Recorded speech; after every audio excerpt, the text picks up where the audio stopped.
Hey guys, welcome back to the channel. This is a story about what if Godlike Naruto, father of Pokemon. Before I start, please support for more amazing content and do consider subscribing to my channel and share this video with your friends. This is written by CrimsonKyuubiSage, link in description and support writer. Let's start the video. Chapter start. Alley of the End. The sky was dark, clouds blocking out the sun. There, where the legendary battlegrounds that Hashirama Senju, the Shodaime Hokage of Konohagakure and head of the Senju clan, and Madara Uchiha, head of the Uchiha clan, once fought, stood two prominent figures. The two people standing in the scarred landscape were of opposite sides of a war, each representing their own ideals of peace. Both had fought a momentous battle, so destructive that the grand statues carved out to look like Hashirama and Madara were reduced to but piles of rocks and legs. The tall man breathed heavily, still having enough energy to stand up and glare at his opponent. The man stood at 5'6" and had spiky golden blonde hair, slightly tanned skin, cerulean blue eyes, and 3 whisker-like birthmarks on each cheek. His orange-black jacket was torn open, his fishnet shirt looking as if it had seen better days. His pants were still intact, despite being torn near the bottom, and his headband was still intact, only covered in a few minor scratches and some dirt. This man was the 16-year-old child of prophecy, son of the Yellow Flash and the Red Death, the #1 hyperactive Kunklehead ninja, and Jinchuriki to the Kyuubi no Kitsune, nine-tailed fox, Kurama, Naruto Uzumaki. Standing across from him was a taller man, standing at around 5'10" with shaggy white hair, white skin, and had 2 unique eyes. His right eye was red with 3 tomo around the pupil, and his left eye was metallic purple, with 4 concentric rings that went out from the pupil. He wore no shirt, revealing the entire right half of his body was scarred and tattered black baggy pants. This man had laid claim to the titles The Masked Man, Tobi, and Madara Uchiha, but his true name was Obito Uchiha, the man who single-handedly started the Fourth Shinobi War. A war not fraught with nation against nation, shinobi against shinobi, but against an alliance of nations and 2 madmen.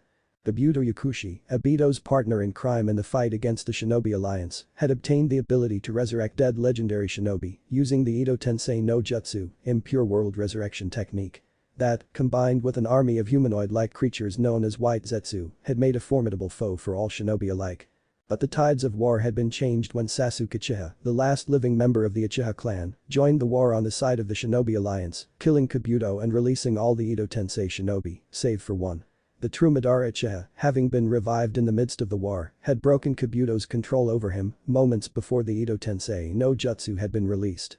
It had taken the rest of the Shinobi Alliance, including the Gokages, 5 shadows, to seal away Madara, and even then less than half of their remaining shinobi and samurai were left alive. What's worse was, in the midst of this battle, Obito had taken the opportunity to assault Naruto and Kurabi, the Jinchuriki of the Hachibi no Uchioni, 8-tailed ox demon, killing the latter in the process by extracting the Hachibi. It was then that Obito had summoned the incomplete form of the Juubi no Yoko, 10-tailed demon, and then proceeded to seal the beast inside himself, becoming its Jinchuriki. The battle of Jinchuriki had eventually gone in favor of Naruto, leading to the situation the two were in currently. "Live it up," Obito Naruto said in between pants. "It's over." "On the contrary, Naruto, it's far from over," Obito stated, his red right eye morphing into a pinwheel-like pattern. "What are you doing?" Naruto exclaimed. "Hit, move now." Kurama exclaimed, but he was too late. "Hamui, authority of the gods." Obito exclaimed, Naruto disappearing in a spiraling vortex as Obito collapsed on the ground, the last of his chakra depleted and the light fading from his eyes. Moments later, the Shinobi Alliance reinforcements arrived on the scene, only to find Naruto missing and Obito dead. The only reason they knew that was because the Uchiha behind all of this war was face down and not moving, and Naruto's headband was laying on the scarred earth with the blonde nowhere in sight. "Sensors? Is he still in the area? I can't sense him." "Neither can I." Little did they know that Naruto would never be seen in the elemental nations again. Unknown location. Naruto floated around aimlessly in a pitch-black void. "What is this place?" Naruto mentally asked. "That idiot of an Uchiha sent us to another dimension." Kurama replied. "What? We're in another dimension. What about his pocket dimension thingy?" Naruto mentally questioned. "We're not in another dimension yet, we're in the space between dimensions at the moment. As for that Uchiha's pocket dimension, I don't know, but I do have a theory," Kurama stated. "Because he didn't have the appropriate amount of chakra to perform the technique, he couldn't send us into his pocket dimension, but he could still send us to an unknown location. For all I know, we could end up in some other part of our original world, or we could end up in an entirely different one, or just be stuck in between dimensions for the rest of eternity." "That doesn't sound very good," Naruto thought. "Thankfully, it won't be that last option," Kurama said. "How so?" Naruto mentally asked. Because that bright light is going to lead us somewhere. Kurama stated. But brightly holy kami. Naruto thought, his thoughts turning vocal at the end as he noticed the bright light Kurama was talking about rapidly approaching him, engulfing him in such a blinding light that both of them had to shut their eyes. Well, this is quite interesting. A strange voice called out. The new contender perhaps? A feminine voice questioned. Not just yet, it appears that whoever this is still finding a dimension to settle down in. An Italian-sounding voice stated. But which dimension will this person settle in? A childlike voice asked. It looks like whoever this is has already chosen a dimension to settle in. A second Italian voice stated. But we don't know which one that is. A second female said. Then that just means we'll have to keep an eye out for whoever this person is in all of our own dimensions. A male voice stated. What the heck's going on? Who's out there? Naruto called out, his eyes and Kurama's still shut tight from the bright light. Oh my, it's a he. A third female voice stated. And he can hear us. A second male voice said. But it appears that he is going to be leaving for his selected dimension soon. Can you tell us who you are before you go?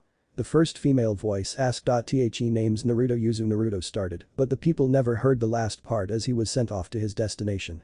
Naruto Yuzu something, looks like we'll have to look out for anyone by the name of Naruto in our dimensions. The first male voice stated.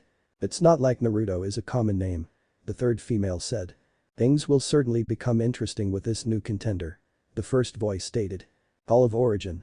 Somewhere, off in a crystal-like platform with pillars of the same material with an empty void surrounding it, a giant white equine creature that stood at 10:06 and resembled a killin with a grey, vertically striated underside, stared out into the endless void surrounding it. The striated pattern had similar recurrences on the underside of its mane, tail, and face. Its four pointed feet were tipped with gold hooves. Its long mane jutted away from its head, its face was grey with green eyes and red pupils, and a green circular pattern below its eyes. The creature also had a streak of gold coloration on its head and ears that pointed upward. Its neck was fairly long, with two pairs of extrusions to the sides and a flap-like feature on the neck's underside that was colored white like much of the body. It also had a golden cross-like wheel attached to its body by its round abdomen with 4 jewels attached to it. The pattern of striated grey of the creature's underbelly resumed past its waist. Its limbs had grey undersides and extrusion at the tops of the legs. And lastly, its tail was fairly like its mane in shape and coloration. The creature's eyes widened as it felt an unknown surge of energy enter the world, followed by a familiar presence enter its realm. How long has it been since you last entered my realm? The large white killin-like creature said. Giratina. The creature in question flew up to the first.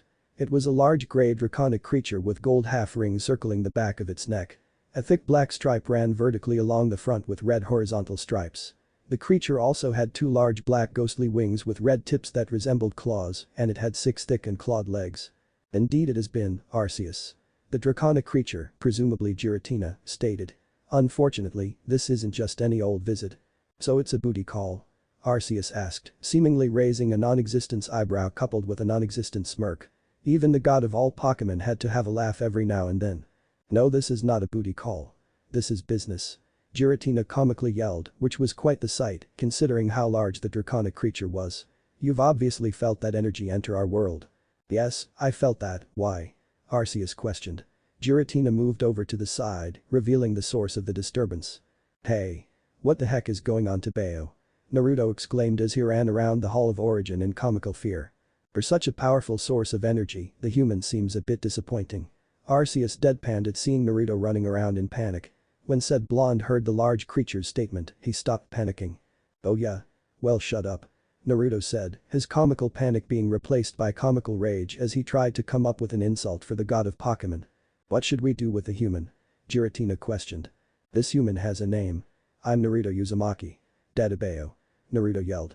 Just dump the human back into the world it came from. Arceus replied, that's the thing, I can't exactly do that. Giratina stated with an awkward chuckle. What? What?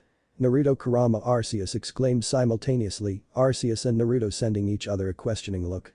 What do you mean you can't send the human back? Arceus questioned. We should have enough energy to tear a dimensional hole to send him back.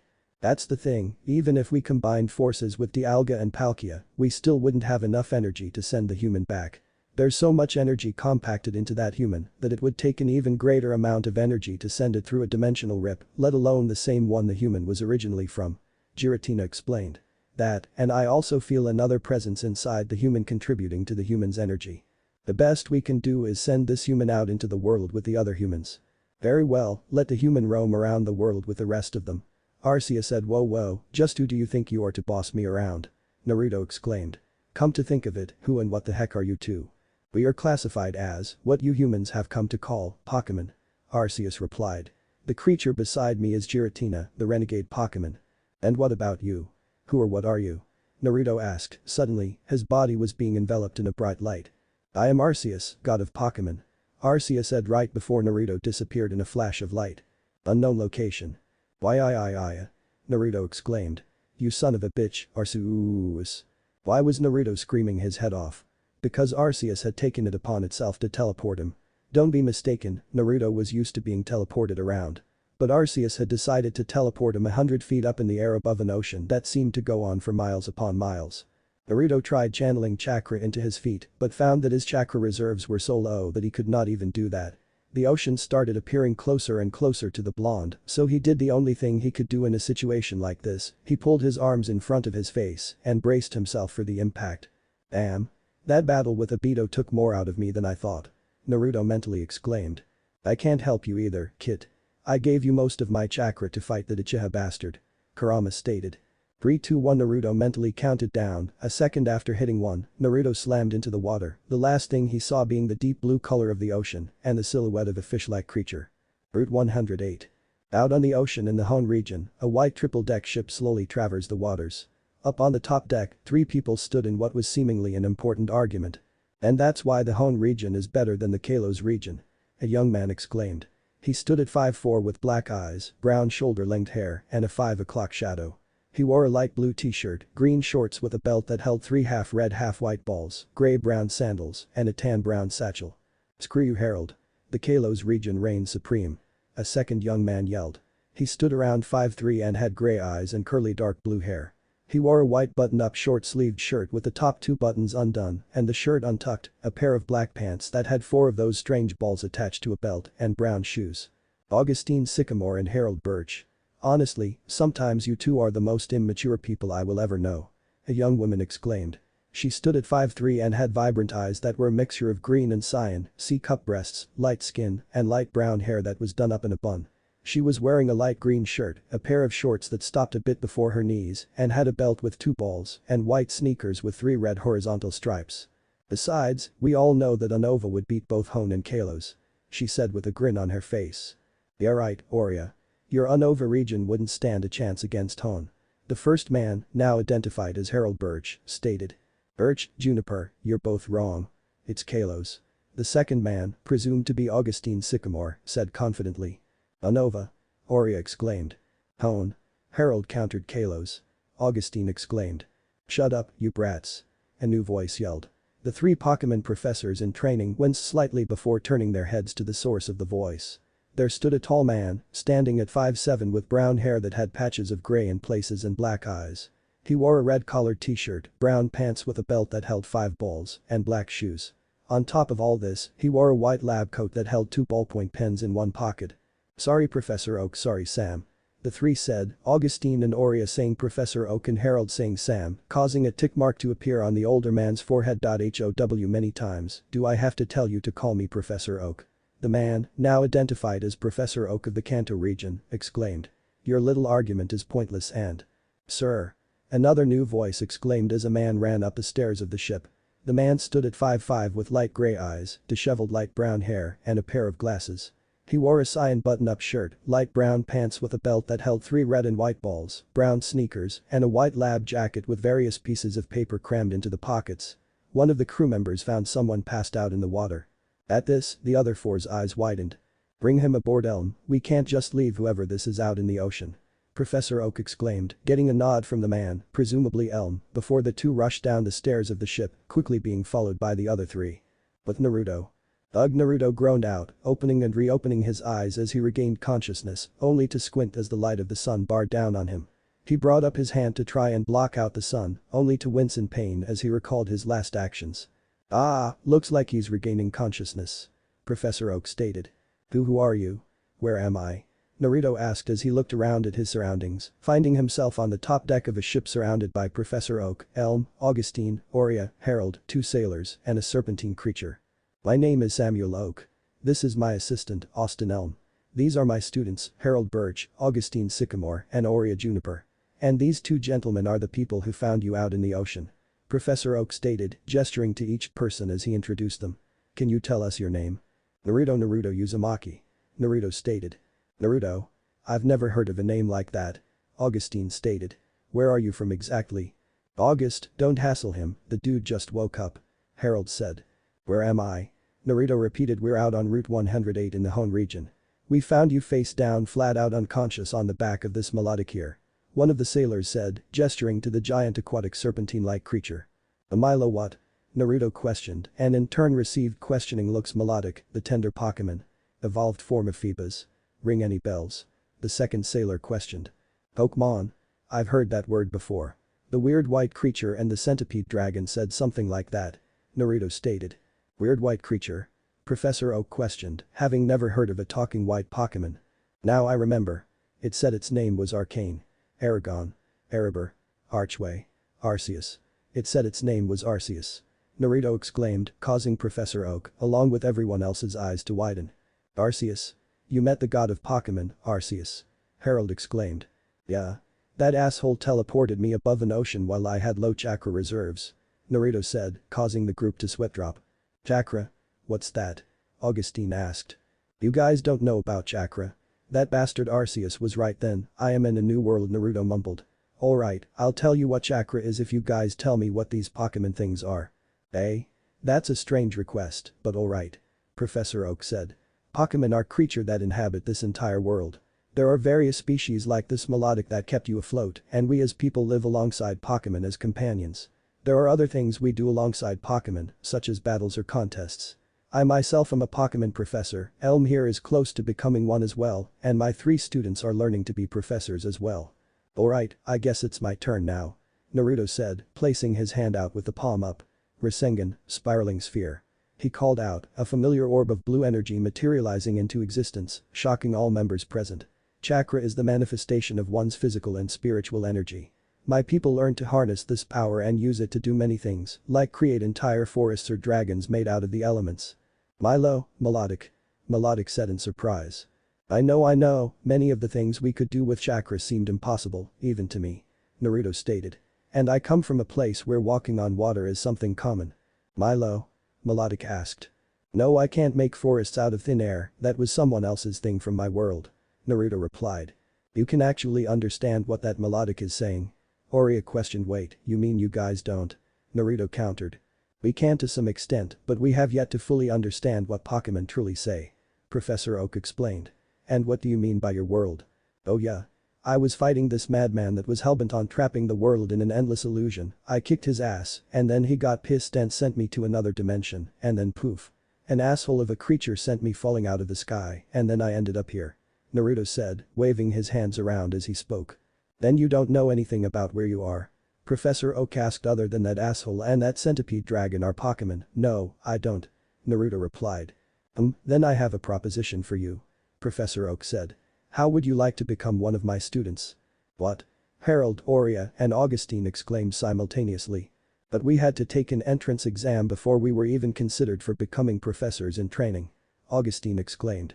That entrance exam was really just a baseline exam. Besides, Naruto here has no prior knowledge of the world he's in.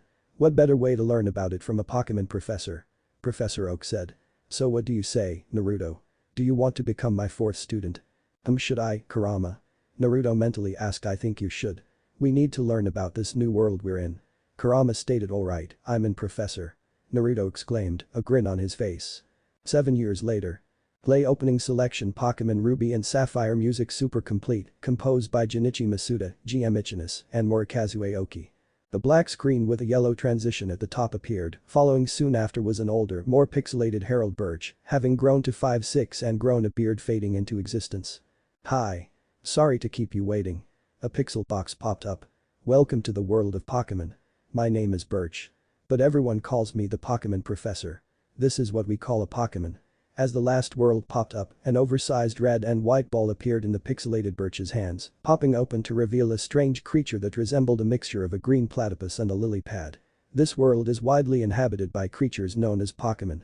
We humans live alongside Pokemon, at times as friendly playmates and at times as cooperative workmates. And sometimes, we band together and battle others like us. But despite our closeness, we don't know everything about Pokemon. In fact, there are. At this, Naruto pulled a small dark blue gaming device, a Game Boy Advanced, if he remembered correctly, away from its close proximity to his face. This intro is way too similar to the other games. Naruto mumbled, pressing the A button on the portable gaming console as he looked out to the shimmering blue waters. After a few seconds, he turned his attention back to his game, only to find the introduction still going on. With a sigh, Naruto focused on the landscape as it passed by. Over the past 7 years, the blonde Jinchuriki had certainly changed. Naruto now stood at 5'9", his hair having grown out to be shaggy like his father's and his whisker marks having faded slightly. He now wore a burnt orange button-up, untucked long-sleeved shirt, black pants with a belt that held 5 half-red half-white balls, known as pokeballs, and 2 dark gray pouches, black shoes, a white lab jacket, a pair of dark red goggles adorned atop his head, and a massive scroll on his back. Had any of Naruto's friends from his own world seen him, they would find it impossible to believe that the blonde knucklehead was this, let alone a certified Pokemon professor. Let it be known that the miracle that was Cage Bunshin's shadow clones became very, very useful. But for some reason though, Oria kept on getting nosebleeds and a strange look on her face whenever she saw the clones. And speaking of Oria, she along with Harold and Augustine became Pokemon professors as well. Oria became the professor for the Unova region, Harold became the professor of the Hone region, and Augustine became the professor of the Kalos region. As for Naruto, well. Ladies and gentlemen, in a few short moments we will arrive in Castelia City. Please make sure you take all belongings with you and watch your step as you exit the ship. Thank you and have a pleasant day. The ship's captain said over an announcement. Finally, about time we arrived. Naruto said with a grin on his face. Got that right, Kit. Kurama said. Castelia City. I don't get it, Professor, who are we waiting for exactly? A young girl asked. She stood at 5'1" with short blonde hair, light skin, mid-C cup breasts, and emerald green eyes. She wore a white dress that went to her knees, on top of which she wore an orange vest. She also wore orange socks, yellow slip-on shoes, and a light green purse. Standing next to her was 2 boys and another girl. The first boy stood at 5'2" and had light skin, dark brown hair, and brown eyes. He wore a short-sleeved black t-shirt underneath a light blue jacket, black baggy pants, red sneakers, a red cap with a black version of a Pokeball logo on the front, and a black and dark blue satchel. The second boy had very pale skin, black eyes, and jet black hair with a small tuft that stuck up from the top of his head. He stood at 5'5", wearing a blue coat and a white shirt with an orange Y-shaped pattern, a black belt with silver clasp, black dress pants, blue shoes, and spectacles with orange rims. And lastly, the second girl had dark brown hair, blue eyes, B-cup breasts, light skin, and stood at 4'11". She wore a white t-shirt, over which she wore an open black vest with no sleeves. She also wore blue short shorts, black sneakers with red laces, a red satchel, and a white cap with a pink version of a Pokeball logo on it. Just an old friend of mine, Bianca. He's a Pokemon professor as well. Oria said. Over the period of 7 years, the young woman had certainly blossomed even further. She now stood at 5'7" and now wore red earrings, a white lab jacket, a white V-neck shirt that showed off her high D-cup-sized breasts, a science skirt that stopped halfway down her thighs, and white running shoes with red horizontal stripes. The Pokemon professor? What region is he from? The second boy questioned. Well, Oria started. Oria? Said Pokemon professor was about to answer the boy, but was interrupted when the person she was talking about was heard. Naruto could be seen waving at the group as he walked off the boat and towards the 5. A small noticeable blush came across Oria's face, along with an even smaller amount of blood from her nose. It's good to see you, Naruto exclaimed as he got closer. How have things been? Good, pretty good. Oria said, her nosebleed gone, but her blush still prominent on her face. At this, the 4 young Pokemon trainers popped back and huddled secretively. What's up with Professor Juniper? I've never seen her act like this. The first boy questioned. Maybe the second boy started. Maybe the second girl continued, all 3 getting into thinking poses. Maybe we should just ask her. The first girl, Bianca, said before breaking the circle. Excuse me? Yes? Naruto questioned.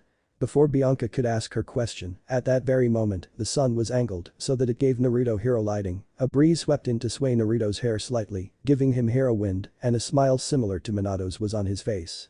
The 4 trainers didn't stand a chance. Both girls were now sporting their own blushes, whilst the boys just looked on in awe at the sheer awesomeness Naruto radiated. Well, we wanted to know how you and Professor Juniper know each other. Bianca stammered out. Oh. That little story. Well, we met back when Naruto started, only for one of his Pokeballs to open up, a beam shooting out beside the two professors, causing Oria to jump into Naruto's arms with a yelp of surprise. When the light beam died down, a melodic appeared. Milo, melodic. The melodic said. Shizuka. How many times are you gonna do that? Naruto exclaimed with a bit of laughter. Guys, this is my first Pokemon, a melodic by the name of Shizuka, serene. Milo. Shizuka said. Whoa. I've never seen a melodic in real life before. They're so much bigger than they appear on TV. Bianca exclaimed, sparkles in her eyes as she went up to Shizuka, only for the aquatic serpentine Pokemon to use Psychic on the girl, lifting her up in the air. Hey. She yelped in surprise at the feeling of weightlessness. Milo, melodic. Shizuka said in a berating tone to Bianca, waving her tail at the girl like she was scorning her. Shizuka, please put the girl down. Naruto asked, Shizuka complying with her trainer and released Bianca midair, letting her land on the ground with a thud. Oh yes. I almost forgot, these are 4 of the most promising new trainers from the Unova region. The blonde-haired girl is Bianca, the brown-haired girl is Hilda, the brown-haired boy is Hilda's brother Helbert, and the black-haired boy is Chirin. Oria said, motioning to each kid as she introduced them. Nice to meet you kids. The name's Naruto Uzumaki. The wandering Pokemon professor. Naruto exclaimed, waving his hand up with an eye smile as he did so. How are you doing that? Chirin questioned, noticing the eye smile. Doing what? Naruto asked that eye smile thing. Chirin deadpanned. That? I'm not really sure actually. Naruto replied as he placed Oria back on her feet. And secondly, what do you mean by the wandering Pokemon professor? Chirin asked. Oh that, well, I don't actually have a region that I'm professor of, so I just wander around.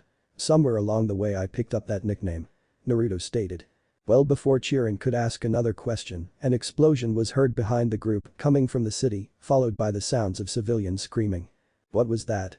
Hilda asked. Let's go find out. Hilbert said, a look of determination in his eyes as he ran off towards the source of the explosion. Hilbert. Wait.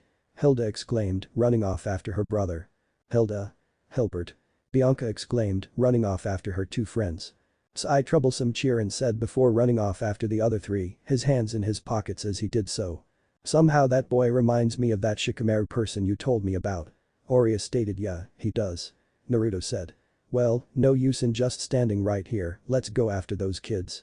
He exclaimed, grabbing Oria by her hand and rushing off after the 4 trainers, a grin on his face as he did so. Brace yourself, Unova, because Naruto Uzumaki is about to take you by storm. Naruto thought as he rushed off into the urban city. Chapter end. Chapter start. Hall of Origin. Arceus's eyes closed, the god of Pokemon using foresight to keep an eye on the unknown factor that was Naruto Uzumaki. This continued for a few minutes before the massive Killen-like creature felt a pair of presences enter its realm. It seems that ever since that human entered this dimension, more headaches have come my way, Arceus thought. 2 draconic Pokemon soon materialized into existence. The first draconic Pokemon was white-colored, bipedal with avian and mammalian traits. It had a long, voluminous wispy mane that streamed out from the upper side of the creature's snout and outwards from its head. The top of this mane was adorned with 2 protrusions which resembled ears. The Pokemon's face was fringed with spiky features and it had a small pointed extension below the chin. Its eyes had bluer eyes and black pupils. It had a long and slender neck with a fluffy collar-like protrusion jutting out of 2 gray glass-like neck bands. Its arms began slender and arm-like but then flared out into a more wing-like appearance, sporting 4 claws which resembled hands on the leading edge. There were plates at the back of the Pokemon's hands that sported a similar color to its neck rings. The creature had a feathered furry feature on its chest, with a lower portion protruding outwards to a point. Long feather-like protrusion jutted out of its thighs. On its feet were large gray claws, 3 at the front and 1 positioned at the back, resembling high heels. The creature's tail was a massive plume and ribbon-like extensions that resembled a jet engine, surrounded by 2 large bands, similar to the ones around its neck. The second draconic Pokemon was black in color and bipedal, resembling a dragon, with dark patches on various portions of its body. It had red sclera, wider eyes, and black pupils, as well as a small horn-like protrusion on the tip of its snout. Its head sported a thundercloud-like crest tipped with light blue coloration. At the base of its neck was a black stud-like feature, and atop its shoulders are similar, larger features resembling armor padding. The base of its wings also had such padding and a fanned, splayed, seemingly webbed shape with a small wing spike on one edge. The lower length of the creature's arms extenuated into splayed, seemingly webbed, somewhat baseball mitt-like formations, with 3 clawed dark-colored hands on the undersides. The front portion of the Pokemon's waist was black-colored, with its belly and thighs having thin striations down their length. Its knees were black, as were the foremost parts of its 3 clawed feet and spiked heels. Reshiram, Zekrom, to what do I owe the pleasure of you entering my domain? Arceus questioned. The forms of the 2 draconic Pokemon flickered once. You and I both know why we're here. The white dragon, Reshiram, said. That human, the one whose aura levels matched that of all 3 of the original legendaries combined with your own. The black dragon, Zekrom, said, causing a sigh to escape from Arceus. Yes, that human. You 2 aren't the first, nor will you be the last to come to me with complaints about that human. Arceus stated. Believe it or not, Groudon and Kyogre were the first to do so. I urge you, you must do something about that human. Zekrom pleaded. It's begun to change the original timeline, events that should have happened aren't and events that should not are. Reshiram stated. We urge you, Arceus. Something must be done. And something is being done about it. Arceus said. As you know, a select few from our dimension can travel back and forth between that dimension. Their point being? Zekrom questioned. I've convinced a few of those who can go back and forth to find this human and take him to that dimension. Hopefully it will find its way back from there. Arceus explained. But who did you convince? Reshiram asked. You will know them if you encounter them. Arceus stated. Now leave, I have matters I must attend to. With a nod, both legendary dragon Pokemon vanished from the area. The moment they did so, Arceus summoned a familiar Pokemon into the Hall of Origin. I must ask a favor of you, keep an eye on this human that has the large energy levels. And when the opportunity arises, send it off to that dimension. The figure nodded before vanishing from existence, as if it wasn't even there in the first place, and only after saying one thing. Thika. Pastelia City. People ran through the streets screaming in fright after the explosion went off. After the smoke cleared, a dozen strange men and a single woman wearing dark gray clothing, black boots, black gloves, a dark gray face mask, a black beret with a wide X mark on the front, and a black tactical vest with a strange shield-like symbol, with a blue letter P in the center of it. Grunts. Grab all the Pokeballs and potions you can and meet up at the rendezvous point. The woman yelled. She wore the same outfit as the others, standing at a short 5'5" with light blue eyes, high B-cup breasts, light skin, and short orange hair. Yes ma'am. The other men chorused before doing as told. Aldith, ma'am. One of the grunts exclaimed, catching the short orange-haired woman's attention. What is it? The woman, presumably Aldith, asked. We've identified 6 individuals on the approach. The grunt said. 2 appear to be professors. 1 male and 1 female. The female is likely Professor Juniper, but the male? Describe him. Aldith demanded. The male appears to be blonde with blue eyes, and the grunt started. Say no more. There is only one Pokemon professor that fits your description. Aldith stated before walking off in the direction the grunt rushed in from, pausing only momentarily to relay new orders. Tell the others that the plan has changed. They are to take what they can and proceed to the rendezvous point in 10 minutes. In the meantime, I'll hold off the professors and the children for as long as I can. Yes ma'am. The grunt exclaimed before going off to relay the new orders. With Naruto, Aurea, Hilda, Hilbert, Bianca, and Chiron. Hilda, Bianca, and Chiron quickly caught up to Hilbert, said young trainer began slowing down due to fatigue. Hilbert. Quit running so we can catch up, will ya?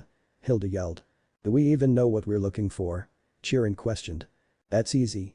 Naruto commented, said Blonde and Aurea arriving just behind the 4 trainers. The bad guys always reveal themselves in an overcomplicated manner.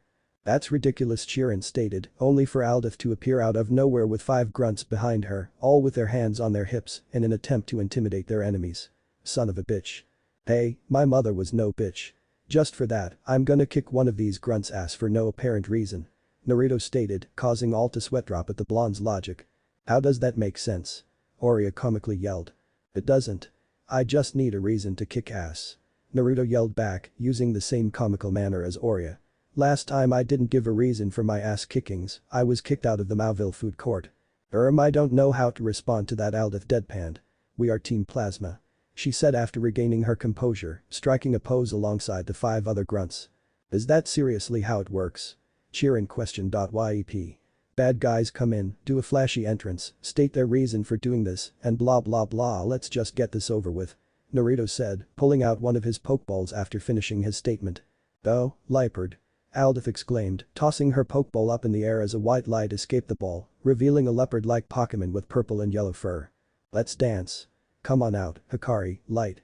Naruto exclaimed, throwing the Pokeball up in the air to reveal a female white avian Pokemon with an ovoid body. While its feet were small and situated closely together, its wings were broad and triangular. Red and blue triangular markings were over its underside, and it had a short tail consisting of 3 feathers. On the back of its head were 3 spikes. A red tipped on the right, a blue tipped one on the left, and a pure white one in the middle. The Pokemon had a relatively flat face and small, black eyes that held a hint of mischief. "Togekiss!" Hikari exclaimed. "Wow! A Togekiss!" Bianca exclaimed. "Is that really little Hikari? She's grown so much from the Togepi I last saw." Aurea commented, patting the Togekiss on the head, to which the Pokemon appeared pleased at the notion. "To be fair, the last time you did see Hikari was little over a year ago, and a lot has changed during that time," Naruto stated. "Come on out, Excelgar," Aurea exclaimed, throwing out her own Pokeball to reveal a Pokemon with a large pink head reminiscent of a helmet that was curled in the back. Green stripes ran from its eyes to the top of its head, and there was a black star-like marking on the front. Its eyes were hidden in a shadowed crevice in its head. The rest of its body was covered by a dull blue cloth-like membranes, with ribbon-like extensions at the top of its back. "Axel, Excelgar!" Excelgar exclaimed, crossing its arms to appear in an aggressive mood. The 5 grunts said nothing, only releasing their Pokemon, which consisted of 2 Wathogs, 2 Swoopits, and another Liepard. "Come on out, Servine," Chirin said, tossing out a slim bipedal Pokemon that was primarily green with a cream underside and narrow red eyes. It had a yellow V-shaped structure that started at the chest and extended behind the shoulders. The creature had short limbs and a small crest protruding from the back of its head, and 3 palmate leaves grew along its back and tail. "Go get him, Pig Knight," Bianca exclaimed, tossing out a bipedal pig-like Pokemon. Its chubby body was orange with brown bands around its shoulders, sides, belly, hands, and from the back of its head down its snout. Yellow bands encircled its wrists, and swirled yellow designs bulged from its chest. It had a red pig-like nose, pointed ears, and 2 pointed teeth that protruded from its lower jaw. Its hands had 2 claws each, while its feet had only a single nail, and its tail was curled with a tuft of fur at the tip. "Let's do this, do it," Hilbert exclaimed, tossing out a bipedal otter-like Pokemon that was primarily light blue. It had small black ears, a pointed crest at the back of its head, a red nose, and long white whiskers forming tilted V-shapes. Its forelimbs had 3 fingers on each black paw, and around its waist was a large dark blue fringed arrangement of fur, with 2 scalchops on the thighs. "Tranquil, you got this," Hilda exclaimed, tossing out an avian Pokemon that was gray with lighter gray and black markings. Its beak and eyes were yellow, and there was dark pink markings above its beak that curved back over the eyes. It had a black tuft of 2 feathers on its head and a petal-like arrangement of feathers on the nape of its neck. There was a black stripe on each of its light gray, black-tipped wings. Each pink foot had black talons. It possessed a long tail feather that was tipped in black. "Liepard, use Sand Attack, and then Fury Swipes," Aldith commanded, the Liepard doing as told and kicking up sand to create a cloud of dust before jumping through at the nearest Pokemon, which happened to be Aurea's Excelgar. "Hikari, Extreme Speed," Naruto exclaimed, said Pokemon nodding its head before taking off in extreme speeds at the Liepard, colliding with the Pokemon and causing it to lose its concentration for Fury Swipes. "Excelgar, use Agility to get close to Liepard and use Swift Point Blank," Aurea exclaimed, her Excelgar doing as told, first using Agility to speed towards the still dazed Liepard and then firing off Swift at point blank range, further injuring the Liepard. "Tranquil, use Quick Attack and then Air Slash," Hilda exclaimed, her Tranquil nodding its head and using Quick Attack against one of the Swoopits before using Air Slash on the other Swoopit. "Watthog, use Crunch Super Fang," 2 of the grunts exclaimed, causing one Watthog to use Crunch, while the other used Super Fang, both Pokemon charging at Chirin Servine and Bianca's Pig Knight. "Hikari, Protect," Naruto exclaimed, the Togekiss using Protect to shield the 2 trainers' Pokemon from the attacks. "Servine, use Razor Leaf," Chirin exclaimed. "Pig Knight, use Flamethrower," Bianca exclaimed, the 2 attacks firing off at the 2 Wathogs. "Swoopit, use Gust," the 2 grunts called out, the Swoopits doing as told and sending a gust in the path of the 2 trainers' attacks, causing both Razor Leaf and Flamethrower to stray off their paths and into a nearby building. "Aldith, ma'am. We've done as instructed. It's time to meet up at the rendezvous point," a grunt exclaimed, running up beside Aldith. "Excellent. All fall back. Liepard, use and attack," Aldith exclaimed. "Watthog, use and attack," 2 of the grunts exclaimed. All 3 Pokemon of Team Plasma used Sand Attack, covering the area in a cloud of dust. "Ah! Tranquil, use Razor Wind to clear out this dust," Hilda exclaimed, her Tranquil using Razor Wind to clear out the dust. But it was too late, as the Team Plasma members had already disappeared. "Where did they go?" Hilbert questioned. I don't know, Naruto said, walking over to a familiar building, even though the front entrance was blown up. But wherever they are, they've obviously succeeded in raiding a Pokémart. Did we catch them in time? A voice called out. No. They just got away. A female voice exclaimed. Suddenly, 3 strangely dressed people appeared, 2 men and a girl around the age of the 4 trainers. They each wore a strange uniform, which consisted of a white and pale blue knight-like outfit and the same shield-like symbol as the grunts who escaped. The 2 men stood at around 5'10" and 5'9" respectively, with brown hair that was mostly hidden under their hoods. The girl stood at 5'2" and had her hood down, revealing her hair was in 2 buns and twin ponytails with B-cup breasts, light skin, and blue eyes. Who are you people? Aurea questioned, getting into a defensive stance just as a precaution. Relax, we mean you no harm. One of the men said. We're Team Plasma. The girl stated. The other people claim to be Team Plasma as well. Are you saying that your little group here is affiliated with them? Aurea questioned, her Excelga preparing for a battle. No, those fools are not the true Team Plasma. The true Team Plasma stands for the liberation of all Pokémon. The girl exclaimed. What she's trying to say is, a few months back Team Plasma was split into 2 factions. Those whose goal is world domination, you just encountered some of them before they escaped I believe, and those who believe in the liberation of Pokémon, which is our group. The first man stated. We wear the original uniform of Team Plasma, while those who are on the side of the other faction wear black and grey uniforms. Alright, I'll believe you, for now. But you're coming with us. There are many questions that need answers, and you and your little group have the answers we're looking for. Aurea stated, motioning for the 3 members of Team Plasma to follow the group. Let's talk more about this at Cafe Sonata. Hi there. My name's Bianca, what's your name? Bianca asked the girl dressed in the Team Plasma uniform. The name's Rosa, but most people call me Y2. The girl, now identified as Y2, replied. Pinwheel Forest. Somewhere deep within the Pinwheel Forest, a white light materialized into existence, taking the form of a familiar Pokémon. When the light died down, a short chubby rodent-like Pokémon was in its place. It was covered in yellow fur and its ears were long and pointed with black tips. It had a small mouth, brown eyes, and 2 red circles on its cheeks. Its forearms were short, with 5 fingers on each paw, and its feet had 3 toes. It had 2 brown stripes on its back and its tail was in the shape of a lightning bolt with a patch of brown fur at the base. Pikachu. The creature, now identified as Pikachu, said as it looked around its new surroundings. The sound of rustling coming from the bushes caught the electric mouse's attention. Pika. It called out, only for its eyes to widen at the Pokémon that came out of the bushes. Of all the creatures Arceus had chosen as its partner, why couldn't it be someone else? Like Lucario or Mutwo or anyone else for that matter. Pika. Pikachu complained, facepalming at its partner. The Pikachu's partner just grinned and spoke. Jigglypuff. Chapter end. Chapter start. Mombasa City. And joining us today is the lovely Megurine Luca, who is with current #1 artist group, Vocaloid, on tour and has taken time out of her schedule to sit down for an interview. Thank you for joining us. A female interviewer said. She extended her hand to the person next to her, who was a lovely woman that stood at 5'4" with long pink hair that went down past her waist, high C-cup breasts, light skin, and blue eyes. She wore an asymmetrical black and yellow gold outfit consisting of a high-collared sleeveless shirt that showed off a bit of her stomach, an asymmetrical wrap skirt that showed off her left thigh, 2 overlapped black and yellow belts, black thigh-high yellow-rimmed socks, black laced yellow knee-length fashion boots, a yellow-rimmed black transceiver, and yellow and black headphones. The pink-haired woman, Megurine Luca, shook the interviewer's hand. The pleasure's all mine. Luca said. So, it is with my understanding that you and the rest of the Vocaloids have recently begun going from region to region on a world tour. The interviewer stated yeah, we've already performed throughout the Kanto, Johto, Ori, and Fiori regions, Unova is our 5th stop. Lucas stated. And you're here with the other Vocaloids to perform right here in Mombasa City? The interviewer questioned. That's right. Luca replied.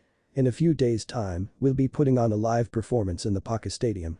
Is there anything you can tell us about what your plans are after the performance? The interviewer asked. Well, we plan to take a small break and see the sights Mombasa has to offer before going on to the Hon region, then Sinnoh, and finally Kalos. Lucas stated. Alright, that's all the time we have folks, join us next time on Pokespot. Coming up next the interviewer started. Cafe Sonata. The group sat at 2 tables near the wall of the room, the television blaring in the opposite corner, with a hit talk show in the Unova region, Pokespot, coming to an end. Naruto and Aurea sat with their backs against the wall at a table meant for 4, the 2 Team Plasma men sitting across from them. And Naruto's had a cup of maraschino, Aurea had a Kai Lat, and the 2 men each had an espresso. The four young trainers and Y2 sat at another table, chatting on about their most recent adventures, gossip, and other news and life. So Naruto said. Care to tell us what the hell is going on? Like I said before, there used to be one Team Plasma, but a year ago, our king was betrayed by one of the seven sages, a vile man by the name of Getsus Harmonia. The taller of the duo, the first man, stated. Seven sages? Getsus Harmonia? Oria questioned. The seven sages were several individuals whose wisdom and intellect made up our king's advisors. Getsus was the leader of the seven sages, but around a year ago, there was an attempted coup d'etat, the keyword being attempted coup d'etat. The second man replied. The coup was both a win and a loss. Our king survived, and those of us still loyal to our king, along with one of the seven sages, Rude, left with our king. The splinter group led by Getsus formed Neoplasma. And we lost our king's castle. He exclaimed, comical tears flowing from his closed eyes. And it was an awesome castle too.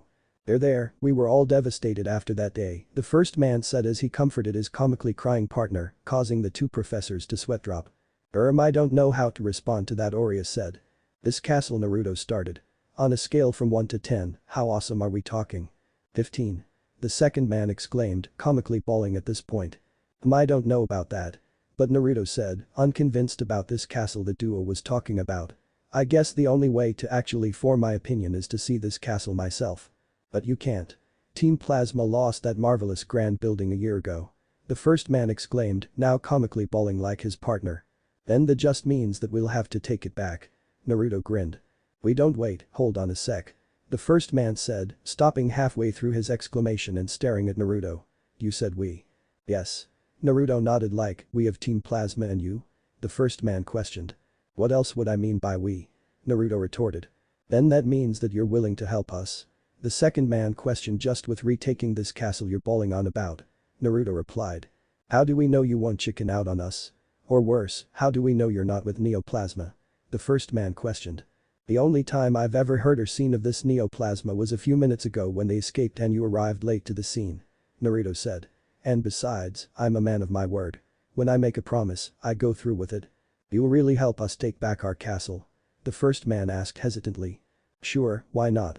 I'm going to be in Unova for some time and I get bored easily. Naruto said with a shrug of his shoulders. Thank you. The first man exclaimed, reaching over the table and hugging Naruto and crying in a comical manner. Ah. Not the Marikino, not the Marikino. Naruto exclaimed as he struggled to break the man's grasp. Ahem, I believe we should formally introduce ourselves. The second man stated. My name's Kai. And I'm Ro. The first man said. And together Kai started, both him and Ro standing up and posing. We make up the dynamic Kai-Ro duo. They both exclaimed at the same time. Well, I'm Professor Naruto Uzumaki of No Region. Naruto stated. You know, just because our routine is a bit flashy does not mean you have to be sarcastic. Ro said. I'm not, I really am a Pokemon professor. Naruto said. Oria can attest to that. It's true, Naruto and I became professors 2 years ago, almost 3 years now. Oria stated before turning her attention to her fellow professor. You can't seriously be considering going with these guys to Arceus knows where to take back a castle. You know me, Oria, fighting is in my blood. It's in my nature. Naruto stated. You can fight. Kai questioned. Can I fight? Naruto questioned rhetorically. When I fight, people just line up and bend over so I can kick their asses. So is that a yes? Ro asked. Hell yeah. Naruto exclaimed. Excellent. Here, let's exchange transfer numbers so we can get in contact with you. Kai said, Naruto scratching his head sheepishly. Naruto nervously chuckled. I actually don't have ins transfer. How can you be in the Unova region and not have ins transfer? Ro exclaimed. Gee, I really don't know how. Maybe it's because I haven't really had the time to after getting off a boat about 2 hours ago. Naruto said sarcastically. Well, that's actually a reasonable excuse, Kai stated, causing Naruto to sigh. Look, just give me the numbers and before I leave Castilia, I'll go get ins transfer. Happy? Naruto questioned, receiving nods from Kai and Ro. Fine. Where can I buy one? There's ins transfer section of the Pokemart, Ro said, remembering the events that had unfolded not even an hour ago. Right, I guess that means I'll have to find a place with a Pokemart that isn't destroyed and lost more than half of its inventory. Naruto said. There's a big one out up north in Mombasa City and that's only a day or two's travel from here. Kai stated. Aren't transfers really expensive? Naruto questioned, having now thought about how much ins transfer would cost. The price of one could bankrupt me if mine was a birthday present from my mother. Ro said. And mine I got when Team Plasma was first founded. Kai said. Ro and I are actually some of the first people to join Team Plasma. I still remember that day as if it were yesterday, Ro stated before shaking his head and standing up, Kai doing the same. This is no time for reminiscing. Once you get ins transfer, contact us. I'm sorry to cut our conversation short, but we still have to track down the members of Neoplasma, while the chance they're still in the area exists. Very well, I wish you luck in your journeys. Until we meet again. Naruto said, standing up and shaking the hands of both members of Team Plasma. Uncle Kai. Uncle Ro. Y2 exclaimed, rushing up to the senior Team Plasma members. Hilda, Hilbert, Chirin, and Bianca invited me to join in on their adventure. Can I go? Please. Please.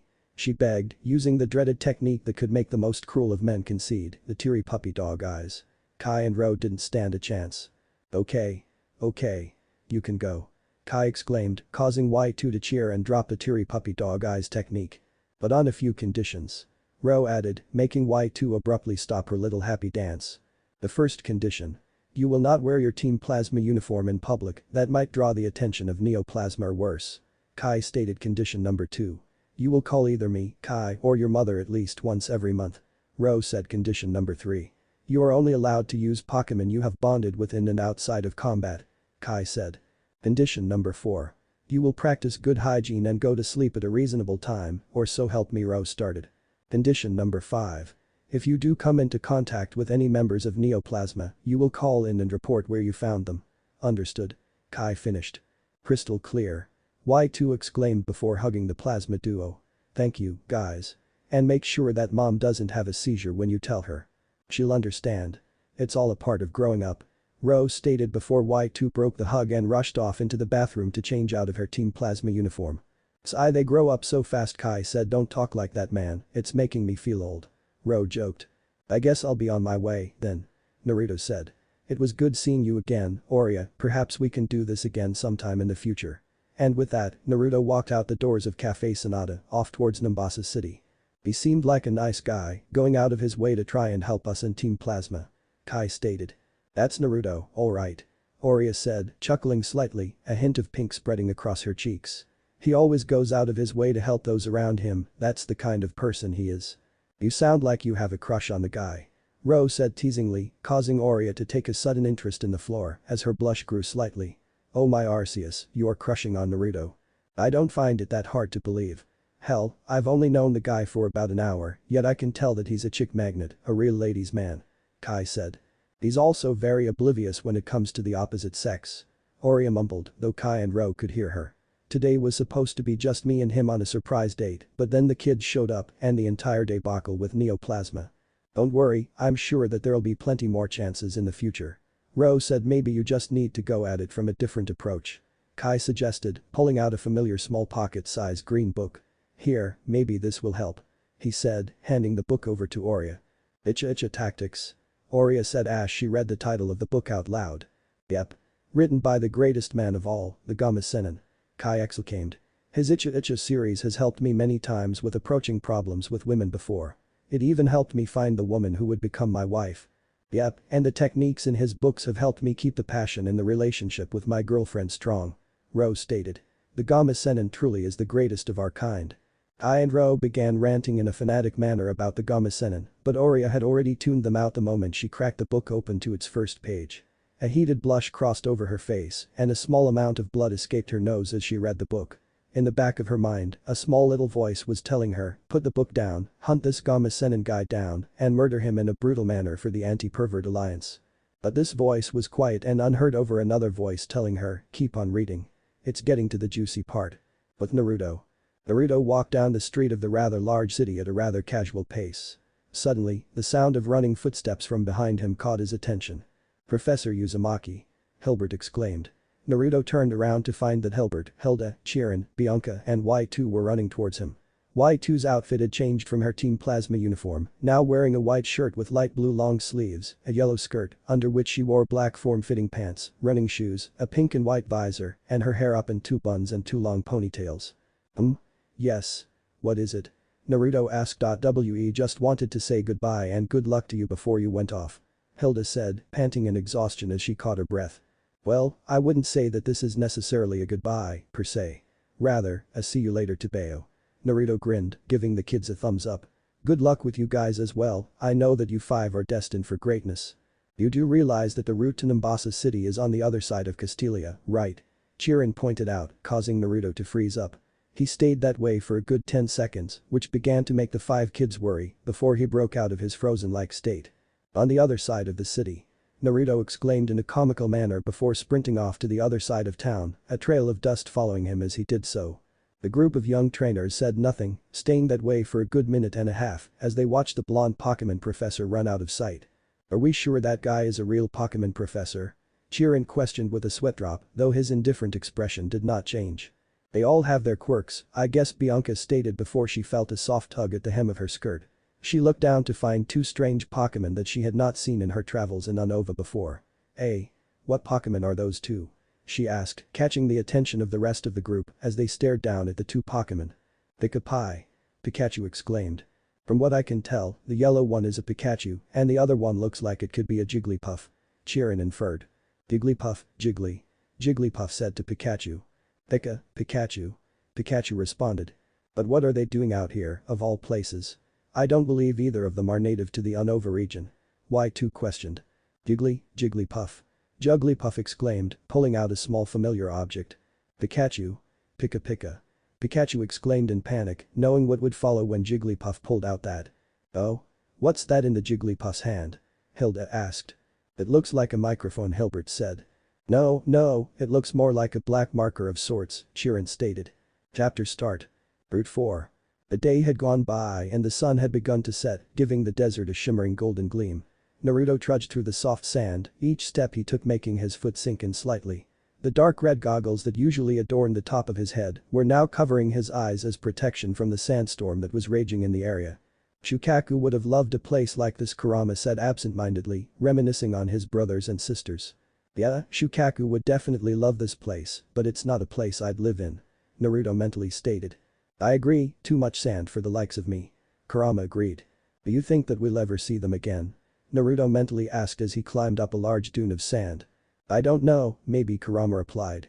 Naruto was about to reply, but noticed a large sign that read to Nimbasa City next to a joint building that separated the vast desert from the Nimbasa City area. Finally. Naruto exclaimed, walking into the building.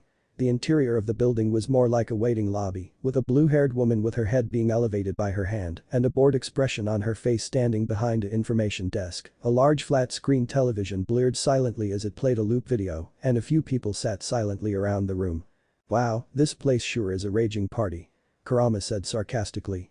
Let's just go on into Nimbasa City and find a Pokemart that sells transceivers and a place to rest, Naruto thought before he cut his mental conversation with Kurama.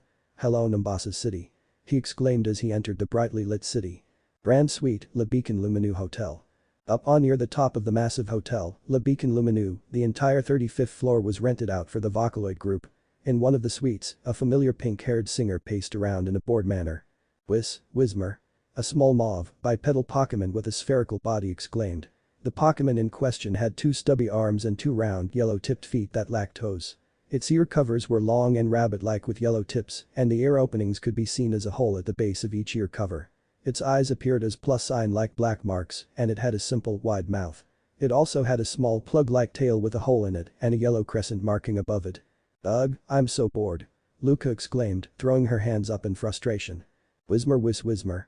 The Pokemon stated, crossing its hands in a stubborn manner. I know, Echo, it's really boring. Luca exclaimed, flopping down on the queen-sized bed. But what do you expect we do? The hotel's pool, gym, and sauna are closed for the night. Luca's Whismer, Echo, said nothing, only grinning in response to the question. Echo then ran up to the bed cabinet and snatched up Luca's transceiver. Hey. My's transceiver. Luca exclaimed as Echo ran out of the room.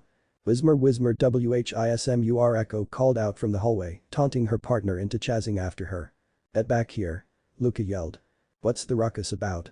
A new voice called out. Standing in the doorway across from Luca was a young woman that stood at 5'2" with long light blue hair held up and two pigtails that nearly went down to her feet. She had blue eyes that were slightly darker than her hair, B-cup breasts, and she wore sleeveless white school uniform with a light blue tie, a black skirt with a light blue rim, black calf-high boots with light blue rims, black sleeves, a black and light blue color schemes transceiver, and a red 01 tattoo was on her left shoulder. "Oh hey, Hatsune, Echo's just pulling another mischievous escapade," Luca replied. "And you're sure that Rin and Len aren't behind this?" The light blue-haired girl, now identified as Hatsune, questioned. "It's not us this time," another voice called out. Hatsune and Luca turned their heads to find two of their friends. The first was a young woman that stood at 5'0" and the second was a young man standing at 5'1.4. Both had golden blonde hair, bright blue eyes, and similar outfits. They both wore a school uniform-esque outfit, the only difference being the woman wearing a golden-colored ascot, a midriff shirt, a white bow on her head, and a pair of black short shorts, while the man wore white headphones, a golden-colored tie, and shorts that went down to his knees. "Rin? Len? I'm honestly surprised. Usually it's you two that cause the mischief," Hatsune stated, feigning surprise. "What did you two do this time?" Luca questioned. "Eh? What makes you think that we did anything?"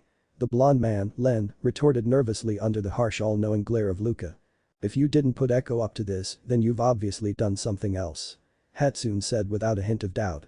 "You'll just have to wait and see," the blonde woman, Rin, chuckled darkly, her twin brother joining in with her dark laughter. "I don't have time for this. I have to catch Echo before he hides my transceiver," Luca said, running down the stairs that Echo escaped down. "She does realize that the elevator is right here, right?" Rin questioned.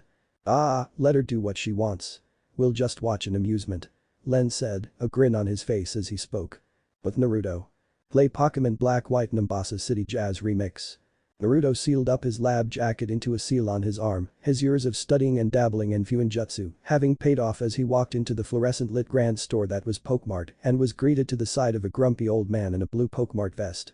"Ahem, welcome to Pokemart, get your shit and get out," the old man grumbled, and internet cookies to all who get the reference. Hint. Puppets. "Do you know where I could find In's transceiver?" Naruto asked. "Near the back of the store, right next to the televisions," the old man replied. "Have a nice night."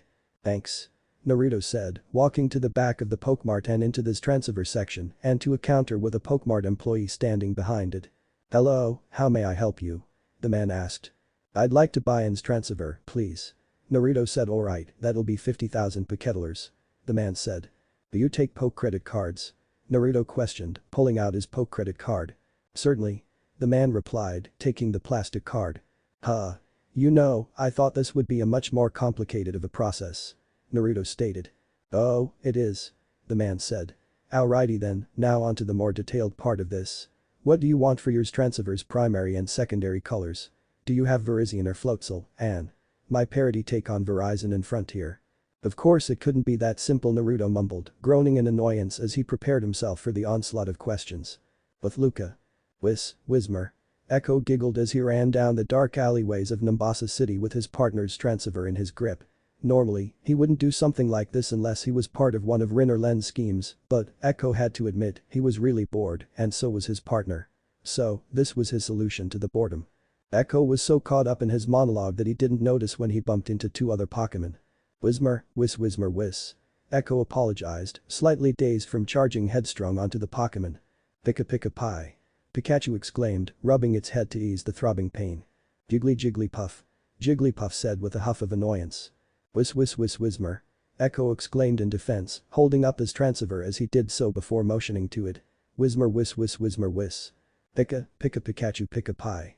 Pikachu stated. "Pikachu pika pie, pika Pikachu." "Jigglypuff Jiggly." Jigglypuff asked. Jigglypuff Jigglypuff Jiggly. Echo shook his head no, causing Pikachu and Jigglypuff to sigh. Jigglypuff. Jigglypuff exclaimed, its cheeks puffing out in frustration. "Pika pie, pika Pikachu pie pika. Pika pie, Pikachu pie pika." Pikachu reminded his partner. Jigglypuff conceded, the duo of Pokemon walking off in continuation of their search. Jigglypuff Jiggly. Jigglypuff called out to Echo Wismer. Echo replied, nodding his head in confirmation. The next time they would meet, if Echo ever saw this Naruto guy, or whatever his name is, he would tell the duo. "Echo?" An also familiar voice to said Pokemon yelled, causing Echo to freeze up slightly. Wismer. Echo panicked, running left and right before running out of the alleyway, Luca following in pursuit. "But Naruto." A sigh escaped Naruto's lips as he walked out of the Pokemart, a brand new transceiver in his hands. The process of customizing his own transceiver was long and arduous, but it was worth it. This transceiver had black as its primary color and orange as its secondary, with a Uzumaki clan symbol in orange on one side. Damn, that took a long time. Naruto said to no one in particular before smiling and holding up the black and orange transceiver up to eye level. But it was definitely worth it. A pink and yellow blur suddenly rushed in out of nowhere, jumping up and snatching this transceiver from Naruto before he could react, leaving said blonde-haired professor frozen in place. Whismer whismer Echo taunted as he ran off, Naruto's eye twitching slightly. Get back here you little pink thief. Naruto comically yelled, shaking his arm angrily as he did so. He was so focused on Echo that he didn't notice a pink-haired blur slam into him. Oof. Naruto exclaimed, both him and the pink-haired blur falling down. Oh my Arceus. I'm so sorry. Luca exclaimed. Sakura. Naruto mumbled in surprise. Sakura? Who's Sakura? Luca questioned in confusion. Naruto shook his head. Sorry, you just remind me of someone I used to know, Naruto said cryptically, both himself and Luca standing back up. Well, I'd love to stay and talk, but I have to chase after Echo. That little troublemaker snatched my transceiver. Luca exclaimed. Wait, does this Echo happen to be a Whismer? Naruto questioned. Wow, how did you know that? Luca asked cautiously, concerned that this blonde man was just another fanboy. The pink and yellow blur raced by and snatched my news transceiver and taunted by saying its own poke name. Naruto deadpanned. Oh yeah, there's that. He stole yours transceiver too? Luca questioned. Yeah, he just up and grabbed the thing right after I finished that entire bullshit process to get it. Naruto stated, irritation clear in his voice as he spoke. What are we waiting for? Let's get ours transceivers back. He exclaimed, about to dash off after Echo, but was stopped by Luca grabbing his hand before he could. We'll never catch up to Echo, he's already too far away. Luca stated. We need to set up a trap and lure. Screw that. I can catch up to that Whismer long before you set up a trap. Naruto boasted. Prepare to put your money where your mouth is. Luca taunted. If I can find Echo before you can, you'll have to be my personal slave for a month. And when I win, you'll have to I got it. You'll have to become the next model for the Icha Icha series. Naruto exclaimed, blood dripping from his nose slightly. Well alright. I accept your conditions and may the best woman win. Luca said before running off, her face covered in a heated red blush and a large nosebleed that she was trying to stop with her hand. Icha Icha fans everywhere. Ichibi imaginary Jiraiya said, wrapping one arm around Naruto while the other gestured to the air in front of him. Naruto shook his head and blinked, only to find that Chibi Jiraiya had vanished. Damn you Iro-sen, you've finally done it, Naruto thought, a bark of laughter coming from Kurama. Shut up. It's not funny. You're right, Kurama said. It's hilarious. Bwahahaha. Naruto just grumbled to himself as he walked off in the opposite direction Luca went. With Luca. The pink-haired singer walked down the street in deep thought. Think, Luca, think. You've done this plenty of times before, you just have to think like Echo would. Luca thought. Where would I go if I was pulling of a prank, she mumbled before it hit her. Aha. That's it. Luca exclaimed, snapping her fingers and rushing off towards her intended destination. But Naruto. You gonna start looking now? Kurama questioned. Meh. Sure, why not? I've given that chick enough of a head start. Naruto mentally replied, pulling out one of his pokeballs. Come on out, Akuter, prankster. He exclaimed, the light dying down to reveal a purple Pokemon with a gaseous body. It had a round head with a pair of disembodied hands, each hand having 3 pointed fingers. Its head was flanked by 3 large spiked protrusions on either side, and its eyes were large and triangular with small pupils. The gases composing its head curved down to form several pointed teeth framing a pink mouth and a long tongue, and its body tapered into a jagged tail. Haunter. The Pokemon exclaimed, a large grin present on its face. I need your help, Akuter. Naruto said. Haunter. The Haunter, now identified as Akuter, asked. No, it's not with a prank. Naruto replied. I need help finding a Pokemon. It's a Whismer, small and pink, holding 2 transceivers. Haunter. Akuter said, nodding its head. Thanks, Akuter. If you manage to do this, I'll let you out in the round at the next hot spring. Naruto enticed. Haunter. Akuter exclaimed in glee, blood dripping from its non-existent nose as it vanished. Kurama said. I know, Naruto thought, a dark cloud appearing over his head as it hung low. Everyone I know is a pervert. He exclaimed, falling to his knees and crying out to the heavens. Unknown location.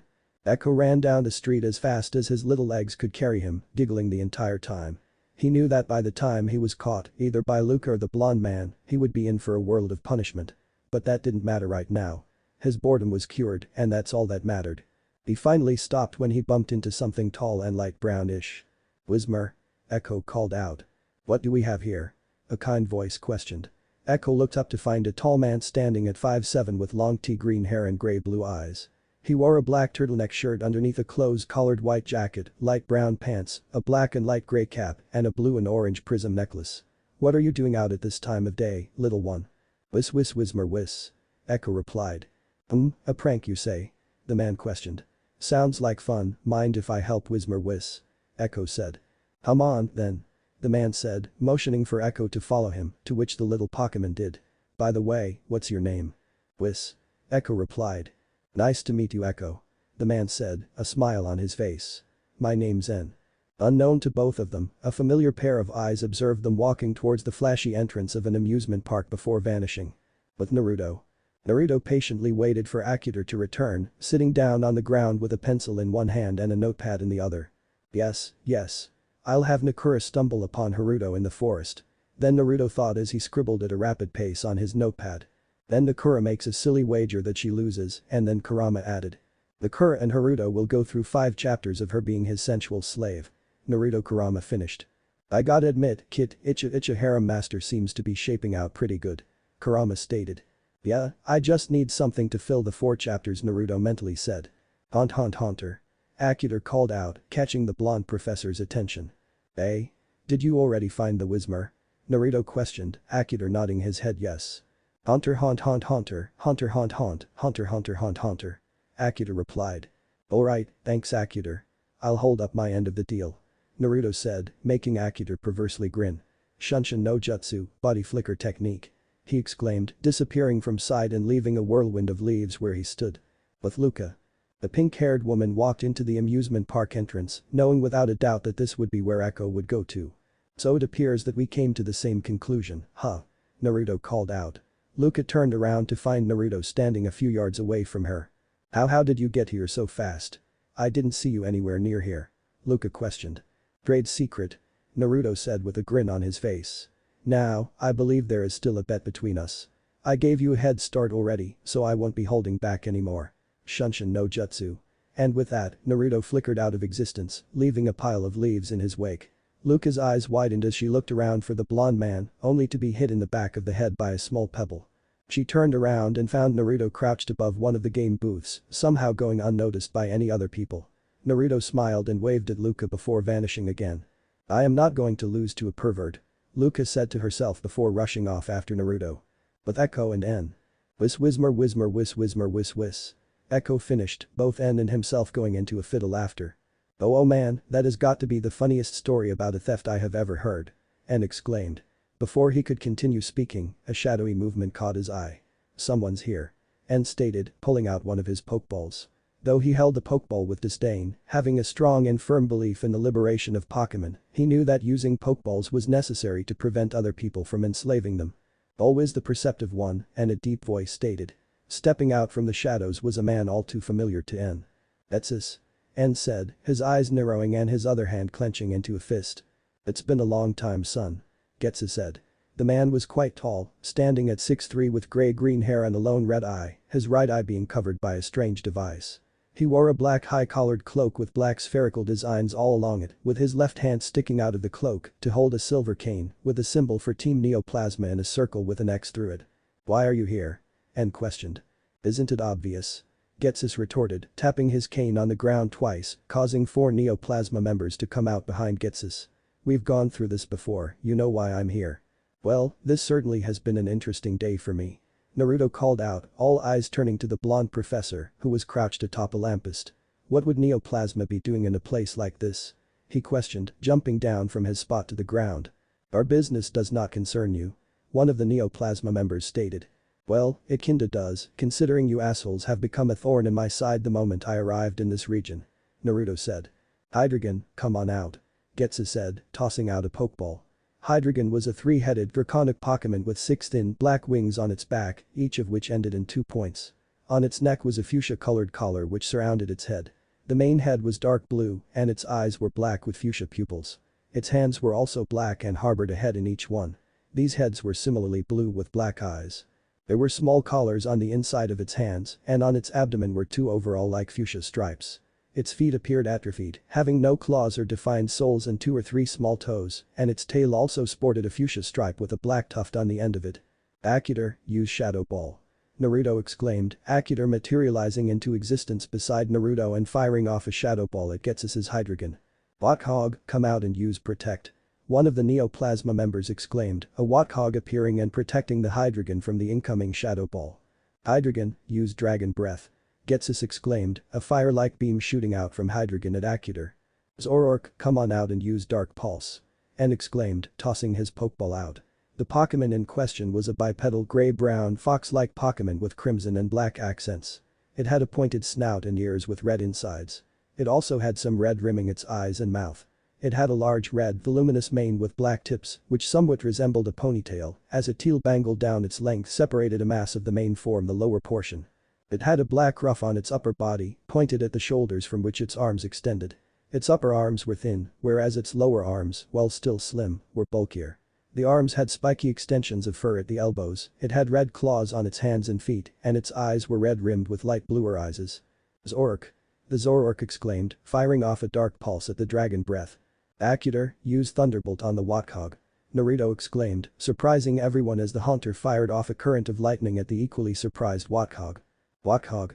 The Neoplasma member exclaimed, but was too late as the Thunderbolt impacted against his Wathog. Hydreigon, use Dragon Pulse. Getsus exclaimed. Acutor, dazzling gleam. Naruto exclaimed, shocking all those present as Acutor emitted a powerful flash that completely obliterated the Hydreigon's Dragon Pulse and went through and impacted against Hydreigon, effectively one-hitting the Pokemon. A fairy-type move. I haven't seen any outside of Kalos for some time now. Getsus commented. What now, sir? A second Neoplasma member asked. We make a tactical retreat. Getsus stated before turning his attention to Naruto.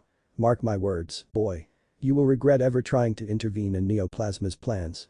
Bring it on, I'm not afraid of you or your little posse. Naruto said, watching Getsus and his Neoplasma members disappear into the shadows. Thanks for your help, N said. Naruto Uzumaki. Naruto said, extending his hand to N. Thanks. My name's N, and this is N started Echo. Luca exclaimed, both Naruto and Echo looking over to find said pink-haired woman running towards them. At this, N started to change. Oh my gosh, oh my gosh, oh my gosh. You're Megurine Luca. N squealed, confusing Naruto. Who? Naruto questioned, shocking both N and Luca. You've really never heard of Megurine Luca? Number 1 pop star in Kalos, member of the Vocaloid group. N exclaimed as if Naruto had committed blasphemy. Nope. Naruto said. You've been living under a rock for the past decade. Luca questioned. Sorta kinda maybe. Naruto replied, scratching the back of his head sheepishly. I've been traveling for quite some time, about 5 years if I'm counting correctly. 5 years of traveling? What kind of Pokemon trainer are you? Luca asked. I'm not a trainer, Naruto stated, confusing N and Luca. Naruto suddenly threw down a smoke pellet and summoned a few Cage Bunchins, shadow clones, in the midst of the smoke. N and Luca coughed from the smoke and looked around in confusion as the sound of drums was heard. From the snowy slopes of Mount Coronet to the fiery Mount Chimney. My name is spoken in hushed whispers. Ladies swoon at my mere presence. Men fall to their knees from the sheer awesomeness I emit. I am Naruto Uzumaki, the legendary wandering Pokemon professor. Naruto exclaimed, finishing in a pose similar to how Jiraiya first introduced himself, causing N, Luca, and Echo to sweat drop. Wandering Pokemon professor? N questioned. I've actually heard that name before. Luca stated, catching the attention of N and Echo. Back when I was first starting this world tour, the other members of Vocaloid and I got the chance to meet some of the Pokemon professors of their respective regions. Professor Oak and Elm each told us that if we ever met some guy that went by the title, the Wandering Pokemon Professor, we should tell him that they said hi.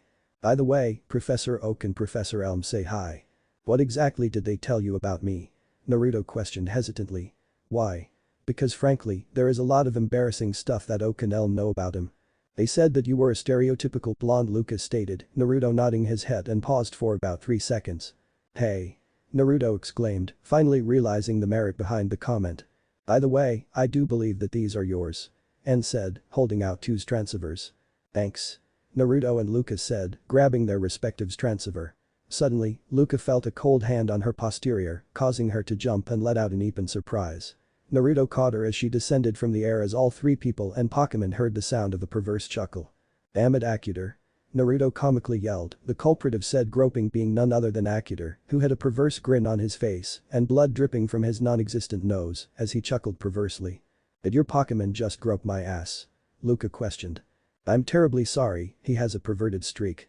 Naruto said. How can a Pokemon have a perverted streak? N questioned. The same way any person can.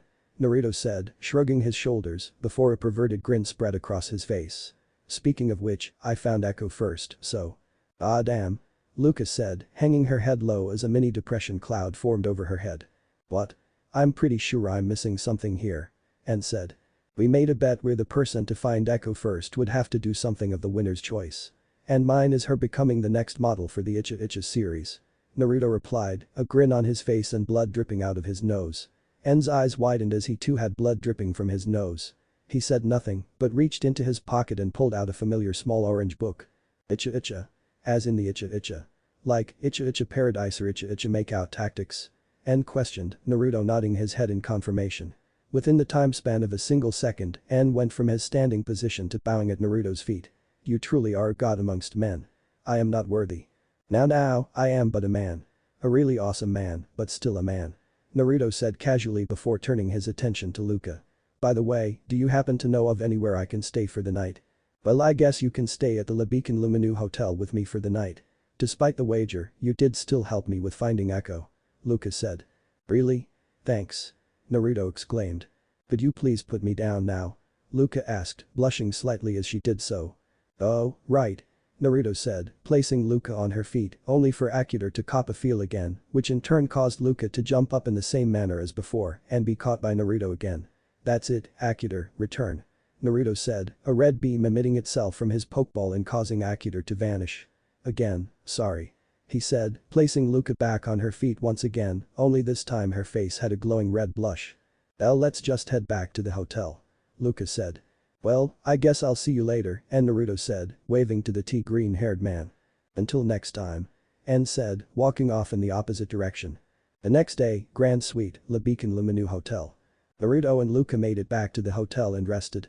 Morning had finally come around and two blondes were sneaking around in the near-quiet floor, the sound of giggling being the only thing breaking the silence.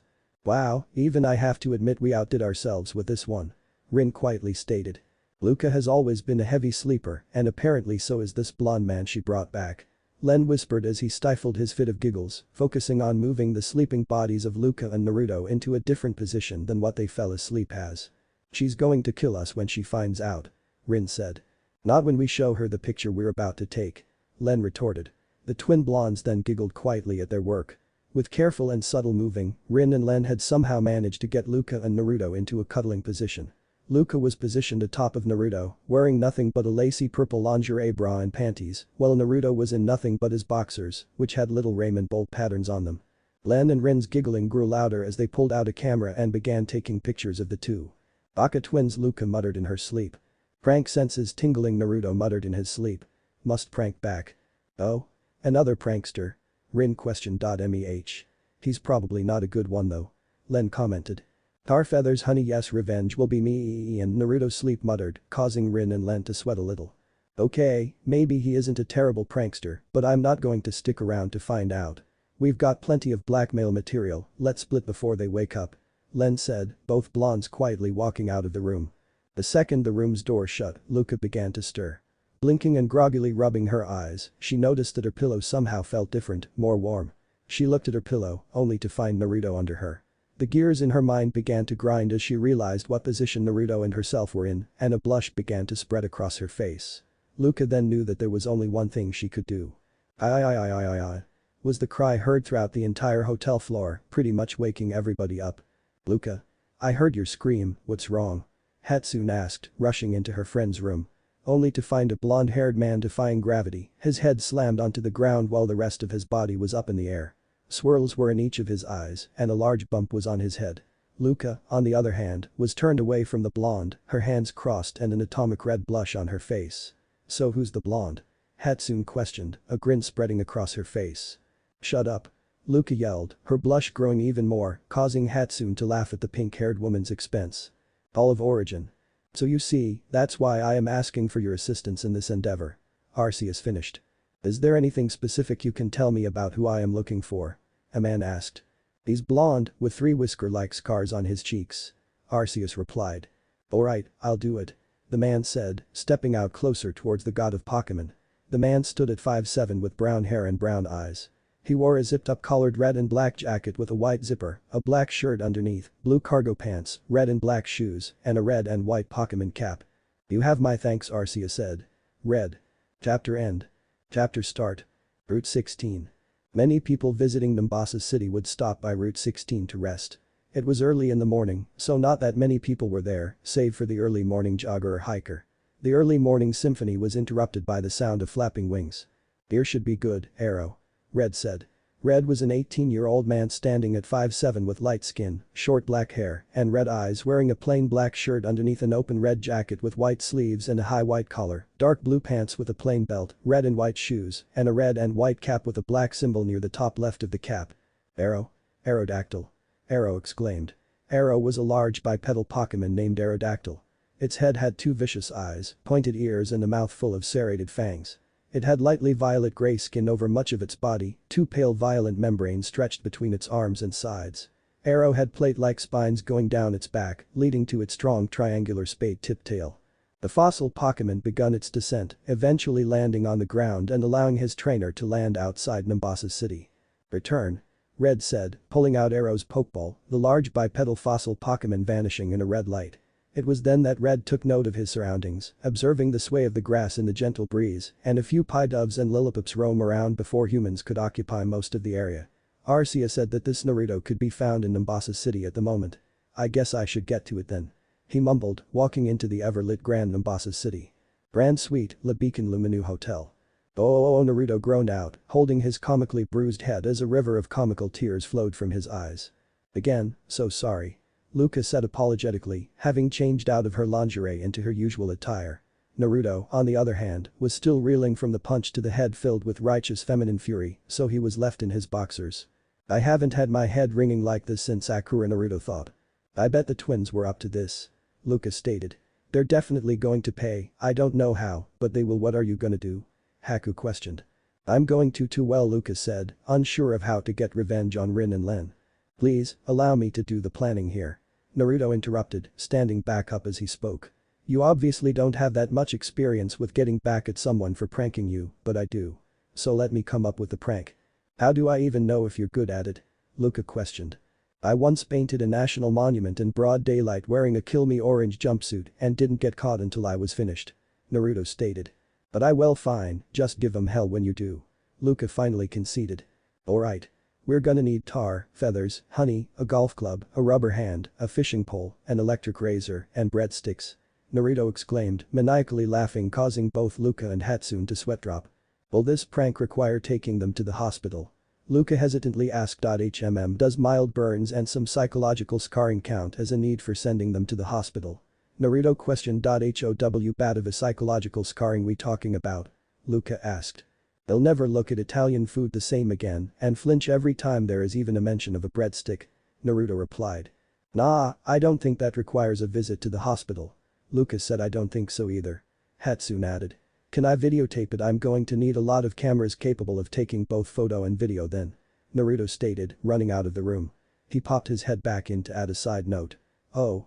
And an editing software as well. Should we stop him? Hatsune questioned. No, if he's focused on this, then he'll hopefully forget our little bet yesterday, Luca said, only for her hopes to be dashed as Naruto ran back into the room, somehow coming back in with all his clothes on. Don't think I've forgotten about our little bet. And speaking of that, get your manager. You gotta get in contact with the Gama Sennin. Naruto exclaimed, a grin on his face as Luca turned a beet red. With Red. Red walked into Mombasa City, his aura sensing abilities going haywire.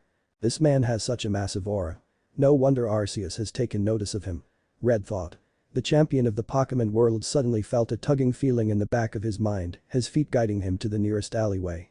Looking left and right, Red made sure that no one was following him before entering the alleyway. Once he reached the end of the alley, a strange blue dimensional rift opened up and a lone figure was seen inside it. The figure was a strange giant floating right-hand glove. Master Hand. What are you doing, calling me in a place like this? Isn't entering another dimension for you quite risky? Red questioned. I haven't entered your dimension, Red. I have merely opened up a link between the dimensions so as to communicate with you. The glove, now identified as Master Hand, corrected. But what is it that you need to tell me that it merits a need to do this? Red asked. I heard of Arceus's request to send someone to this dimension. Master Hand stated. I want you to test this person. And should he show potential, I must be informed. Whoa, really? You're actually considering sending him an invitation to the tournament? Red questioned in shock. Well, of course. If he's being sent to this dimension, might as well have him participate. Master Hand said. I will contact you in a few days' time and by then I expect you'll have your results from this person. And with that, the dimensional rift closed. Red stood there for a few seconds before exiting the alleyway, a newly found look of determination in his eyes. But Naruto and Luca.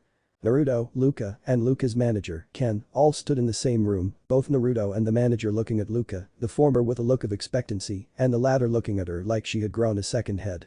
Could you run that by me one more time? Ken asked. Look, I made a bet with this guy over here and I lost. Luca stated. And now she has to go through with being the next model for Icha Icha. Harem Master, I mean the Icha Icha series. Naruto exclaimed, a nosebleed present as he got into a similar pose as his predecessor did when he hit the perverted jackpot. You, sir, are a god amongst men. Ken exclaimed, dropping down to his knees and bowing to Naruto. You were able to convince the #1 sexiest female celebrity of the past 3 years into becoming the next model for Icha Icha. I am not worthy. Just get it over with already. Luca yelled, getting her manager to stand back up at lightning speeds and pull out his transceiver. Don't worry, I met the publisher of the Icha Icha series and one night at a poker game, I was able to win the number to contact the Gamma Sennin off of him. Ken said, entering the numbers into his transceiver. Coincidentally, Naruto's transceiver suddenly began ringing. Oh, do you mind if I get this? Naruto asked. Not at all, go for it, dude. Ken said sweet. Naruto said, picking up the incoming call. Hello? Ah, good. This number works. Ken exclaimed, oblivious to the fact that it was Naruto on the other end of the call. Is this the right number? Am I speaking to the Gamma Sennin who wants to know? Naruto asked. I'm the manager for Meguri and Luca.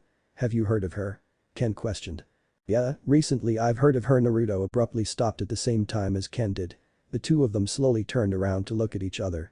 You're the author of Icha Icha. Luca. Ken exclaimed. Shit. Naruto said, deflating slightly now that his secret was out. At speeds that would make his father jealous, Naruto found Ken right up in his face, holding 5 first edition copies of Icha Icha. Please sign me books, please sign me books, please sign me books. Ken exclaimed, stars in his eyes as he went into fanboy mode. And this is why I try to keep it a secret. Naruto deadpanned, pushing the immobile Ken aside. You're a pervert. Luca yelled, turning her head away so that Naruto wouldn't see her blush and nosebleed. I'm not a pervert, Naruto stated, posing in a similar manner as Jiraiya would. I'm a super pervert. If you knew about this in the first place, why make that bet? Luca questioned. Because I needed some inspiration for the next book, Icha Icha. Harem Master. Naruto replied. Speaking of which, the blonde Pokemon professor then pulled out a familiar notepad and pencil and begun furiously scribbling down ideas and scenarios. He momentarily paused to look up at Luca. By the way, what are your measurements? Hiya. Luca exclaimed, hitting Naruto upside the head with a giant tuna fish. Off, where'd the tuna come from? Naruto groaned out, steam coming from the spot that the tuna fish had impacted. What's it this time, Luca? Hatsune questioned as she entered the room, only to find Naruto and Luca in a similar situation as before, only this time clothed. Again? Seriously? He asked for my measurements. Luca said, sporting an atomic red blush. It's not every day that one has the honor of meeting the Gamma Sennin, you know. Ken stated before deadpanning. And you just knocked him upside the head with a giant tuna fish. Where'd you even get a giant tuna fish? Did you say the Gamma Sennin? Hatsune questioned. Then that would mean. Gee, why don't you just tell everyone who I am? Naruto said, sarcasm dripping in his voice. You're the pervert, Hatsune started. Super pervert. Naruto corrected. Super pervert that writes those Icha Icha books? Hatsune questioned, reaching behind her back. Naruto cringed and braced himself for the worse.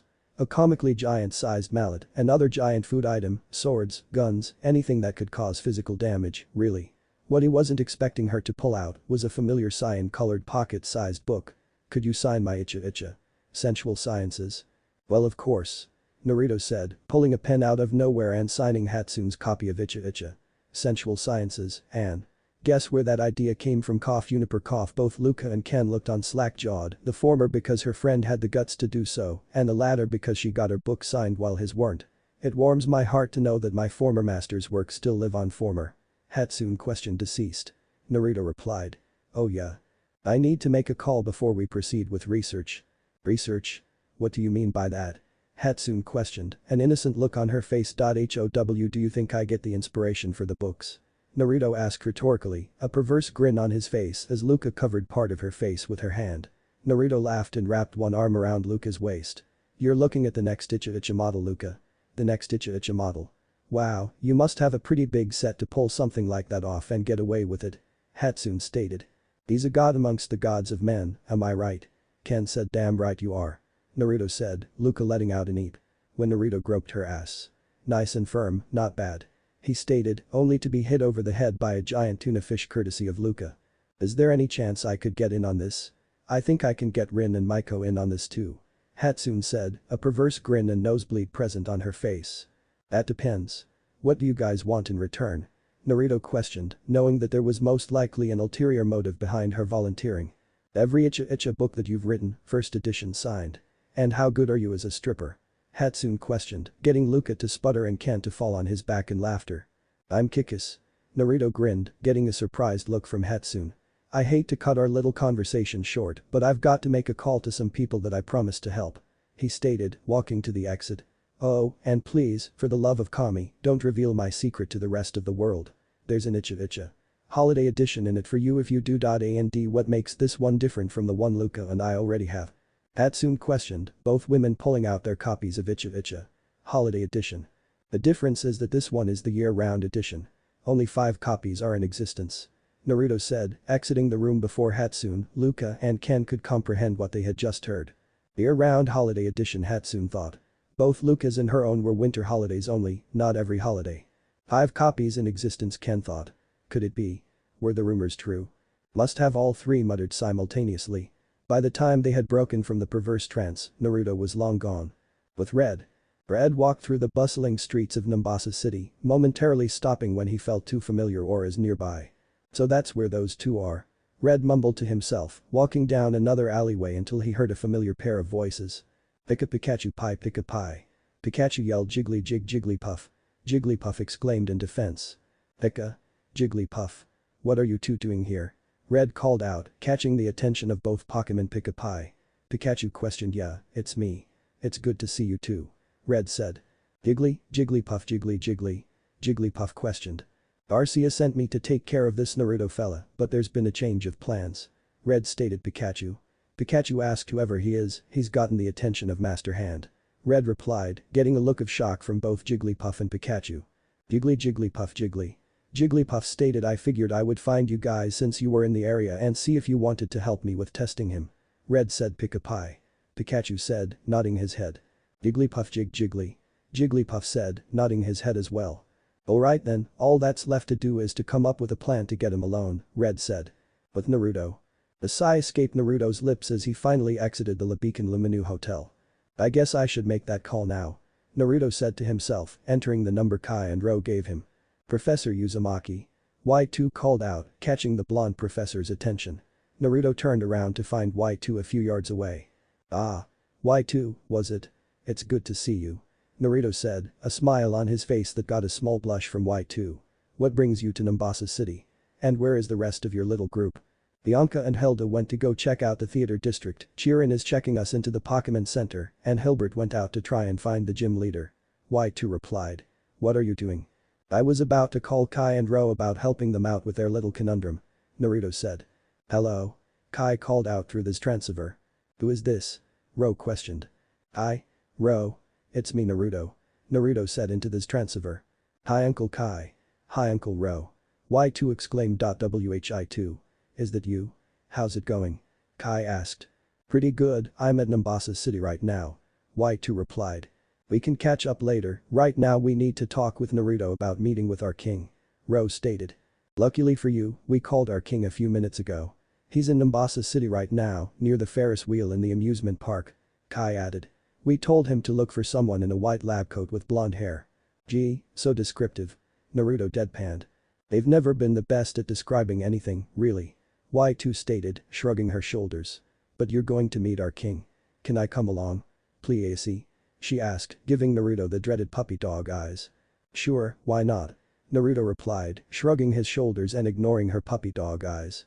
Y2 just stared in surprise that the puppy dog eyes were just shrugged off like that as Naruto began walking, turning his head to look at the surprised girl. Come on, then. We don't have all day. Naruto said, motioning for Y2 to follow him, said girl shaking out of her surprised state and running after Naruto. Said Pokemon professor then pulled his white lab coat out of seemingly nowhere and put the lab coat on. Where'd the lab coat come from? Y2 asked as she caught up to Naruto. Yes, Y2, yes I did. Naruto replied. Mombasa Amusement Park. Amidst the crowds of people, a young woman sighed. She stood at 5'7" with short blonde hair, C-cup breasts, fair skin, and blue eyes. She wore red, white, and blue headphones with long cords on the sides, a yellow jacket, a black top that exposed her stomach in two sections, opaque black tights, and yellow high heels. This woman was Mombasa City's gym leader, Elisa. Currently, the blonde-haired gym leader was taking her lunch break, having finally lost to paparazzi in the midst of the crowd. She just wanted to relax a bit, but the life of being both a gym leader and model wasn't easy. And that's why I was thrown out of Mauville food court. Naruto finished. WOW. I didn't even know that was possible using breadsticks. Y2 said. Yep. Maybe one day I'll teach you how to use breadsticks that way. Naruto said, ruffling Y2's hair. Aren't you the wandering Pokemon professor, Professor Uzumaki? Elisa called out, catching the duo's attention. Aha. Finally some recognition. Okay everybody, take 5.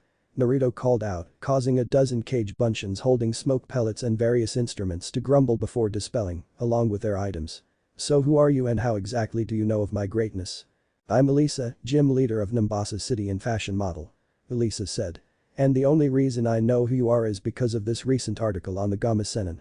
Oh yes, that's wait, what about the Gama Senin? Who I'm totally not by the way. Naruto lied, chuckling nervously as he did so. Yes you are. It says so in this article.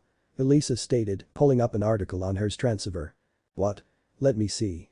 Naruto exclaimed, pulling Elisa's arm so that he could see the article. He only read a small portion of the article before Elisa pulled her arm back, but it was all he needed to read. Son of a bitch. Someone snitched. And it's trending, Elisa added. So you're the guy who writes those books that Uncle Kai and Uncle Ro try to hide from me? Y2 questioned. Why do I even bother trying to hide it anymore? Naruto mumbled, a mini depression cloud appearing over his head. Elisa and Y2 both quickly reached into their pockets, pulling out a copy of Icha Icha. Paradise and a copy of Icha Icha. Tactics respectively. Would you sign my book? Elisa Y2 asked, only to find Naruto on the ground, curled up in a ball and banging his head on the side of the nearby booth, with an even larger depression cloud over his head, rain and lightning coming from said cloud. Everyone is a pervert, Naruto mumbled, causing Elisa and Y2 to sweat drop. Professor Uzumaki. Y2 called out, gesturing to her copy of Icha Icha. Paradise. Oh right. Naruto exclaimed, his attitude pulling a 180 as he pulled out a pen and signed both books. As he went to give back Elisa's copy of Icha Icha. Tactics, she pulled out a small white card. My business number for modeling, Elisa started, grabbing the pen from Naruto and writing a second number on the card. And my own number, for personal reasons, she purred, putting the card in Naruto's pants pocket with a sly wink and a perverse grin. I can no longer deny it, kid. You truly are a god amongst all of us males. Kurama stated. Naruto. N called out, causing all three to turn in the direction of N, who was near the Ferris wheel. At seeing N, Y2 froze up. N? What are you doing out here? Naruto asked. King N. Y2 exclaimed. King N. Naruto questioned. You mean that this guy is who leads Team Plasma? Wait, you're the blonde lab coat wearing guy that Kai and Ro told me to look out for? N questioned. They've never been that good when it comes to descriptions. Y2 stated, awkwardly chuckling and rubbing the back of her head.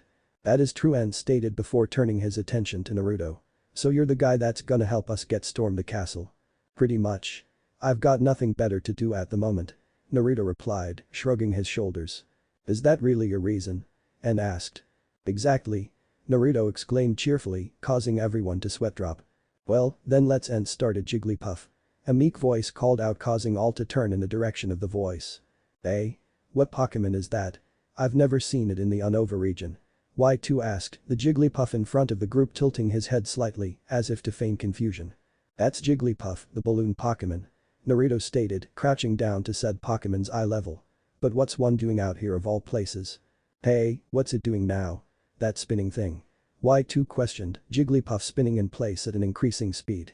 Well, if I'm looking at this correctly, that move is, Naruto replied, only to be slammed by Jigglypuff and sent flying off into the sky. Rulu. The group never heard him finish his statement when he flew far enough away, becoming nothing more than a slight twinkle. What just happened? Elisa asked. I do believe that Professor Uzumaki was just sent flying with one massive ass hit. Y2 replied, a large sweat drop present. Jigglypuff. Jigglypuff exclaimed triumphantly, having done his part. Why, you little rascal. N exclaimed, berating the Jigglypuff. He was going to help me take back a castle and I was this close to getting laid, I mean getting out of gym leader and modeling duties. Elisa yelled. Play Jigglypuff's song. Jigglypuff, Jigglypuff. Jigglypuff, Jiggly. Jigglypuff, Jigglypuff. Jigglypuff, Jiggly. Jigglypuff, Jigglypuff. Jigglypuff, Jiggly. Jigglypuff, Jigglypuff, Jigglypuff, Jigglypuff. Jigglypuff, Jigglypuff. Jigglypuff, Jiggly. Jigglypuff, Jigglypuff. Jigglypuff, Jigglypuff sang, causing Y2, Elisa, and N to fall asleep. A tick mark appeared on Jigglypuff's face, but he had to move quick and catch up with the others. So he could only draw at a drunken passed-out partier level, drawing various graffiti on all three quickly before running off. Lostland Forest. Off in the small forest, everything was calm and tranquil. A small, starry light in the sky was seen, despite it being midday. The starry light soon became a humanoid speck that seemed to be getting louder and louder as it got closer and closer to the forest. Oot. Naruto finished, crashing into the ground near a mobile trailer. The mysterious young woman popped her head out of the trailer, seemingly alerted to the crashing sound. Looking to her left, the woman saw the smoldering crater outside of her trailer and a certain blonde Pokemon professor twitching upside down head first at the center of said crater. She blinked and stared at the groaning blonde for a few seconds before going back inside the trailer and closing the door. A few minutes passed before the blonde got up and out of the crater he made. DCH, damn Jigglypuff, Naruto muttered, brushing the dust off his shoulders. The blonde professor suddenly froze, feeling two unknown presences enter the area. Pika Pie, Pikachu Pika. Pikachu stated. I agree, surviving an impact like that does show some potential. Red stated, pulling out a Pokeball as he spoke. Naruto reached for his Pokeballs as well, only for Pikachu to charge at him with a quick attack. His eyes widened as he jumped to the right to dodge the Pikachu, unable to reach for his Pokeballs in time. Hi. Pika Pikachu Pika Pie. Pikachu yelled, charging at Naruto once more. Man vs Pokemon. I don't think it would be a fair fight, Naruto stated, cracking his neck as he closed his eyes. A grin began to spread across his face as a familiar orange pigment appeared around his eyes. For you, that is, and with that, Naruto vanished in a blur. Pikachu went on guard, looking around for the blonde-haired professor, Red doing the same. Red then felt it, Naruto's massive pool of energy. Behind you. Red exclaimed, but was too late. Pikachu quickly turned around, only for his eyes to widen as Naruto's fist slammed into his stomach, knocking the wind out of the electric mouse Pokemon. Pikachu's body contorted around the fist for less than a second before being sent flying and crashing through several trees. You're going to have to try harder than that to even stand a chance against me. Naruto said. Come on out, Charizard. Red exclaimed, tossing out one of his Pokeballs. What came out of it was a large draconic, bipedal Pokemon. It was primarily orange with a cream underside from the chest to the tip of its tail, which burned with a sizable flame. Charizard had a long neck, small blue eyes, raised nostrils, and two blunt horns protruding from the back of its rectangular neck. There were two fangs visible in its upper jaw despite it being closed. Two large wings with teal underside sprouted from its back, and a horn-like appendage jutted out from the third joint of each wing. Charizard's arms were short and skinny compared to its robust belly, and each limb had 3 white claws. It had stocky legs and cream-colored soles under its feet. Charizard. Charizard roared, focusing in on Naruto. Now that is more like it. Naruto yelled, rushing at Charizard. Said Flame Pokemon's fangs lit aflame as he too charged at his opponent with Fire Fang. Just as the two were about to clash, smoke burst from Naruto, and the blonde Pokemon professor was soon replaced by a wooden log. This alone was enough to catch Charizard off guard for a few seconds, which was all that Naruto needed as he appeared behind the flame Pokemon, an open-handed strike at the ready. Kawazu Tataki, Frog Strike. Naruto exclaimed, slamming his palm into Charizard and sending the Pokemon sailing through the air and out of sight. Naruto turned around to find Red, but the Pokemon World Champion had disappeared. A few seconds later, Arrow appeared flying high above the forest, Red on his back. A mildly injured Charizard flew out of the forest shortly after, Pikachu on his back. What are you waiting for, kid? You and I both know that you have the ability to knock them out of the skies. Kurama stated. It's just they didn't seem like they were attacking me to kill me. I think they were testing me, Naruto mentally stated. call it a hunch, but I believe that we'll be seeing them again in the near future. Naruto. Y2 called out, breaking the blonde professor out of his pondering. Y2 and Elisa were running towards him, each covering in black marker markings, Naruto barely stifling his laughter. What happened to you? You know, after the whole Jigglypuff thing. Nothing too exciting, really, Naruto replied, shrugging his shoulders. Elisa said nothing, only grabbing Naruto by the scruff of his collar and dragging him away. What are you doing? Naruto asked as he was being dragged. Elisa still didn't say anything, only dragging the blonde professor all the way back into Mombasa City until they were finally inside a penthouse at the top of a building. 4 years. I haven't gotten laid in 4 years. Elisa stated, her eyes glazing over with lust. Pants off. Now. She said, walking into the bedroom of the penthouse with a sway in her hips. Naruto's jaw nearly dropped to the ground before he shook himself out of his stupor, following after Elisa. Whoopee. Naruto exclaimed, tossing out his lab coat. An. Lemon. Yay or nay for the next chapter. If I find that the yays outweigh the nays, the rating will change and there will be a lemon in the next chapter. Unknown location. And that's what happened. Red finished, Jigglypuff and Pikachu beside him as he spoke to Master Hand. I see. Master Hand said, an awkward silence permeating the area for a few seconds. If I may. Red started, Master Hand focusing his attention on the young man. I propose we have another one of us come to test him, see how he does against a contender that isn't from this dimension. Jigglypuff. Jigglypuff questioned. That's a good question. Who should we send to face him? Red asked. I've already contacted one of the other participants knowing that something like this would happen. She should arrive shortly. Master Hand stated. I've already arrived. A metallic yet distinctly feminine voice called out. Red, Pikachu and Jigglypuff turned around, eyes widening at who Master Hand had sent. Standing at 6'3" was a giant red, yellow, and orange armored woman with a red helmet that had a green visor. In place of her right arm was a strange alien cannon-like device. Ah yes. Good timing as always, Samus. Master Hand stated, turning his attention back to the trio from the Pokemon dimension. She's already been briefed on what to do, you will provide aid in her search for the potential participant. Understood Jiggly. Red Pikachu Jigglypuff said, nodding their heads. I expect your analysis of the potential within a week's time. Master Hand said, the dimensional link closing when he finished speaking. So who's this potential Master Hand sent me to test? Samus asked. His name is Naruto Uzumaki, better known to those in this dimension as the Wandering Pokemon Professor. Red replied. What makes him stand out from everyone else in this dimension? Samus questioned, unable to discern what was so special about Naruto Uzumaki. Because he's not originally from this dimension.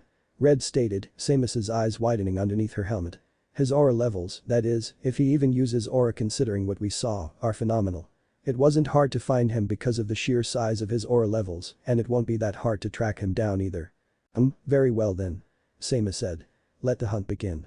Chapter end. Chapter start. With Red, Samus, Pikachu, and Jigglypuff. Let the hunt begin. Samus said. Pika pie Pikachu. Pikachu stated. Translation, please. Samus asked, rubbing the back of her head with her hand that wasn't a laser cannon. Pika said that now would not be the most opportune time to do so, and I agree. We need to plan accordingly. Red replied. Alright, we'll come up with a plan. But first, we need to keep track of the target, and Samus started. That's not the best thing to do at the moment, Red interrupted, looking at the ground as if it was the most interesting thing in the world, a blush on his face. I can sense him, and well come on, spit it out. Samus said. His arm, Red said, forming a circle with one hand and moving 2 fingers from his other hand in and out. The others were able to understand the meaning behind the gesture, and even Samus had the decency to blush. Oh yeah, let's track him at a later time. Samus stated. Right, Jiggly. Red, Pikachu, Jigglypuff agreed. With Naruto and Elisa. With Red, Samus, Pikachu, and Jigglypuff. The day had come and gone, the awkwardness that was the knowledge of Naruto getting some having faded as the day became night. Alright, now let the hunt begin. Samus stated, beginning to walk away from the group. Hold on. Red said, causing Samus to stop in her tracks. People here aren't very used to your type of armor. It's best that we don't raise suspicion. Very well. Samus said, understanding what Red was implying. A bright light enveloped the female bounty hunter, her form began to shrink until the bright light was a silhouette of a smaller, more feminine figure. As the light died down, Samus now stood at 5'10" with bright blonde hair held up in a high ponytail, light skin, and bright blue-green eyes. In place of her power suit, Samus was in her Zero suit, which was a light blue skin-tight full-body jumpsuit with a glowing pink symbol on her back, breasts, and hand. Naruto Uzumaki is currently in Mombasa City. How do you plan on confronting him? Red questioned. With this. Samus replied, pulling out a small strange cube. This device has the power to transport both myself and one other into Final Destination. Final Destination. Master Hand is allowing you to use his realm. Red questioned, shocked by the newly acquired information. Yep. Master Hand really wants this to go well, so he's allowed me to use his own realm to do this fight. Samus stated, walking away and pulling out her signature pistol, the Paralyzer. Now if you excuse me, I'm not going to wait any longer.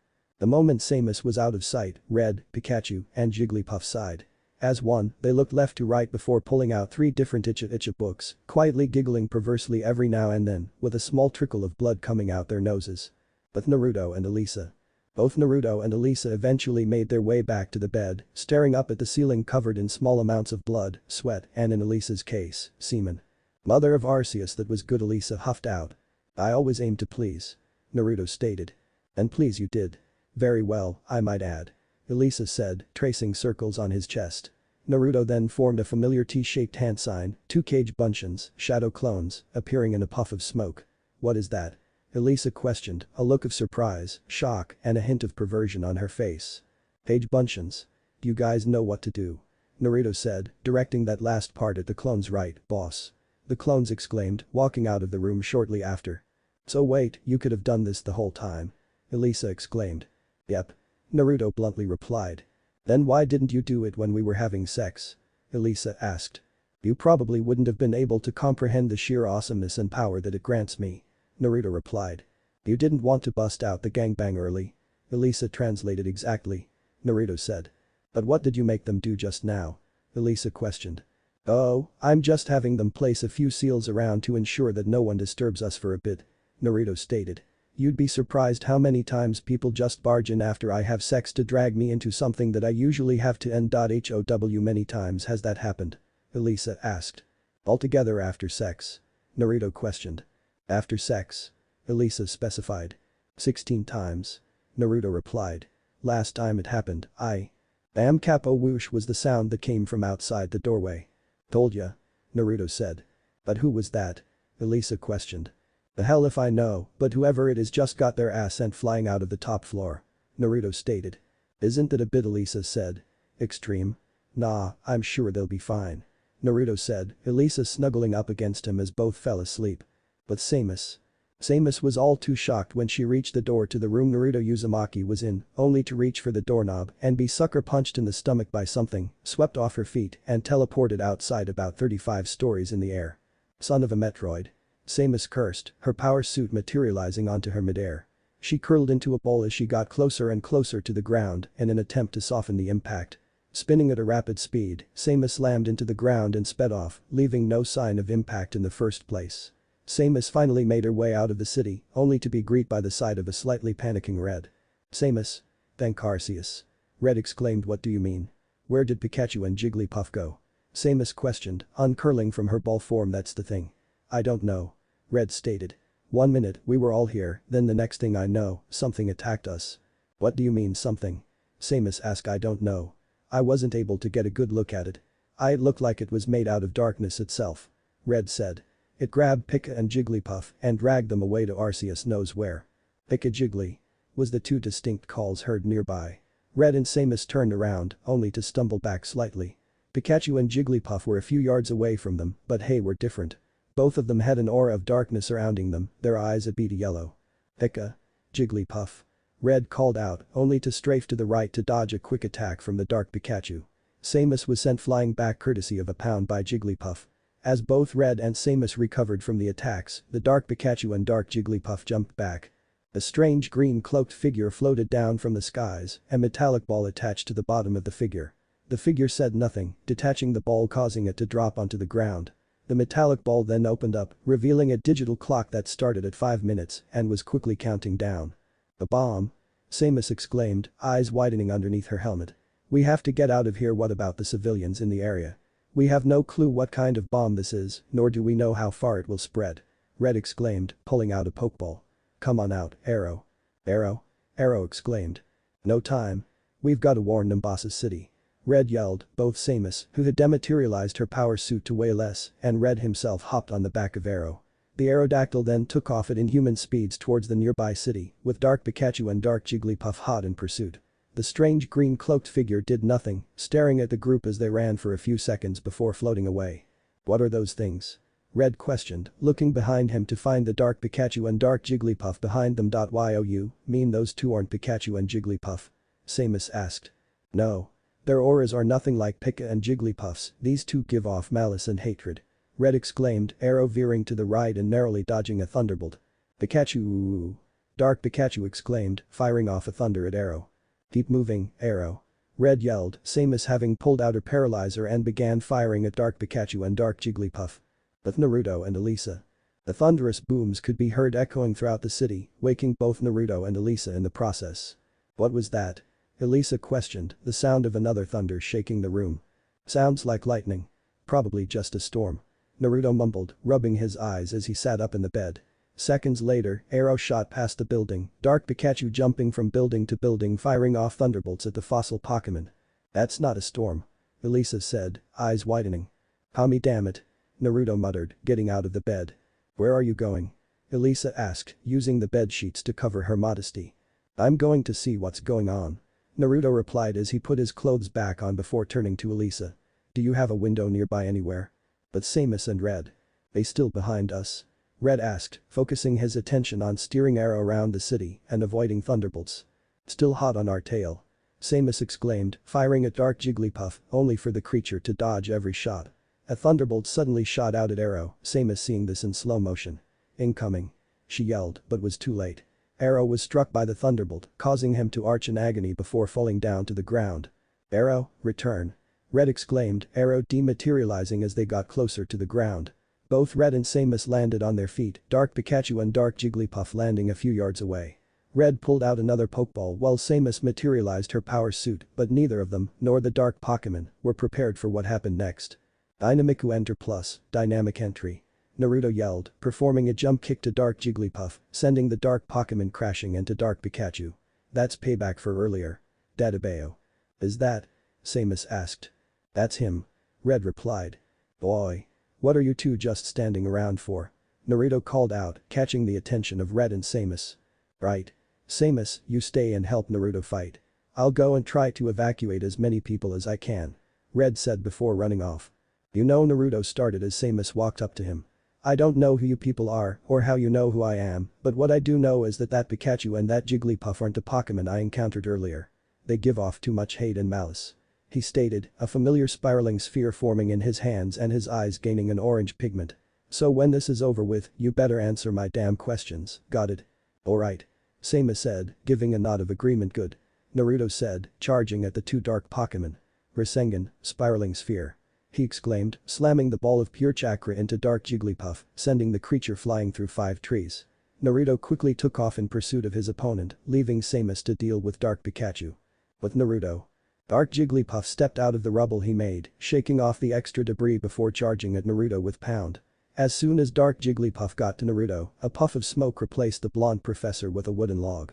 The short period of confusion was all that was needed for Naruto to slam Dark Jigglypuff with a Senjutsu-enhanced punch. "Banjushigami no Jutsu, Wild Lion's main technique," Naruto yelled, his golden blonde hair extending so that it grabbed Dark Jigglypuff midair and slammed him into the ground, leaving a crater in the shape of a Jigglypuff. Dark Jigglypuff just jumped out of the crater, shrugging the attack off as if it did nothing, before charging at Naruto with Rollout. Naruto's golden hair tried to strike Dark Jigglypuff, but the creature was too quick for the blonde to attack. Faster than lightning, Dark Jigglypuff slammed into Naruto, sending the blonde flying back. Naruto righted himself in midair, forming a T-shaped hand sign, as 7 more Narutos appeared in a puff of smoke. "Bunshin Kaiten Kakado Itachi, clone spinning axe kick," the Narutos exclaimed. They each charged at Dark Jigglypuff, the clones launching themselves into the air and somersaulting before slamming their heels into Dark Jigglypuff as they came spinning down. All the while, the original Naruto had summoned 2 more cage bunchins and began to form a spiraling ball of wind. "You ready for this?" Naruto called out, launching himself at Dark Jigglypuff. "Ton. Rasengan, wind release. Spiraling sphere," he yelled, slamming the wind technique into Dark Jigglypuff, causing the creature to fall apart into strange small glowing violet spheres. The spheres then began to vanish. "What?" the Naruto mumbled in confusion before shaking his head. "Now is not the time to question what that was. First, assist that metal lady." he mentally exclaimed, running back in the direction he came from. But Samus. Samus tucked and rolled underneath a thundershock, courtesy of Dark Pikachu, before firing her arm cannon at the creature, 3 of the blasts hitting their intended target. Electricity sparked around Dark Pikachu's cheeks before firing off a thunderbolt at Samus. Seeing the inevitable attack, Samus quickly removed her power suit to escape being fried by 100,000 volts of electricity. She pulled out her paralyzer and was about to fire, but was beat to the strike when Naruto appeared out of nowhere. Pachinko no Jutsu, Pachinko technique. Naruto exclaimed, pulling out a copy of Icha Icha Paradise and throwing it at Dark Pikachu with enough force to send the dark Pokémon flying into a tree and the book bouncing back into his hands. Samus took this opportunity to jump to Dark Pikachu and proceed to fire shots from her paralyzer point blank at the creature. 10 shots later, and the Dark Pikachu then dissolved into the same type of particles as Dark Jigglypuff did. Naruto lunged down and caught one of the particles before it could vanish like the others, clutching it with an iron grip and forming a ball with his hand, only for said particle to react to Naruto. The dark substance quickly assimilated into Naruto's skin. By the time Naruto opened his palm, the particle had vanished, unbeknownst to the fact that the particle had been absorbed by him. "Thanks for the assistance," Samus said, noticing Naruto checking her out. "You're?" Naruto questioned. "A woman," Samus stated, her eyes narrowing. "And oh no. Not that. I already knew that. It's just well you're hot," Naruto said. "What were you expecting?" Samus asked, a small blush on her face. "Something more I don't know, scarred and warlike.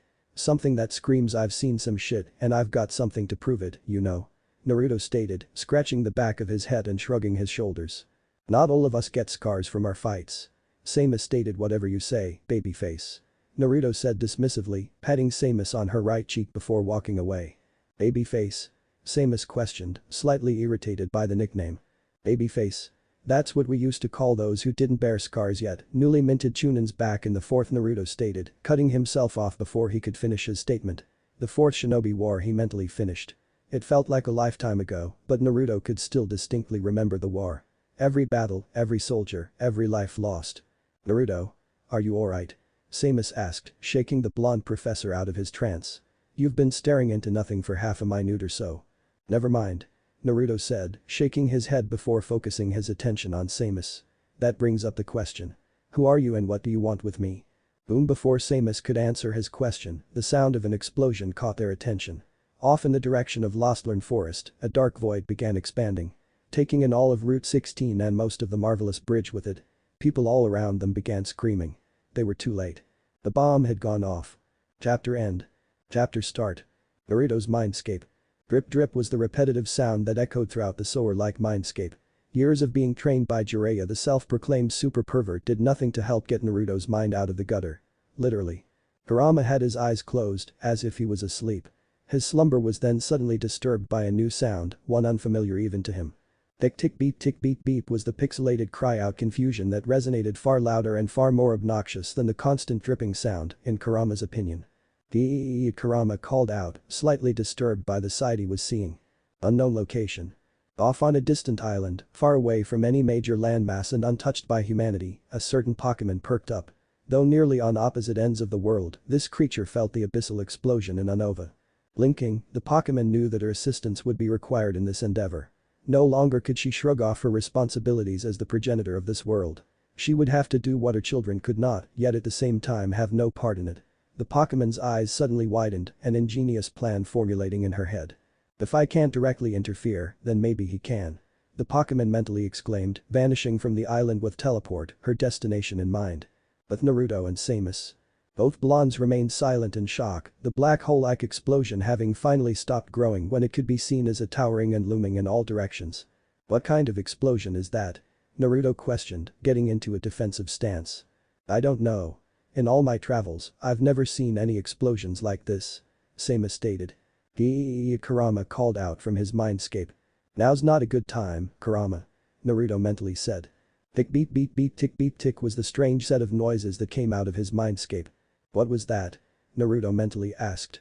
"Bzzz bzzz bzzz bzzz," the strange noise exclaimed in slight irritation.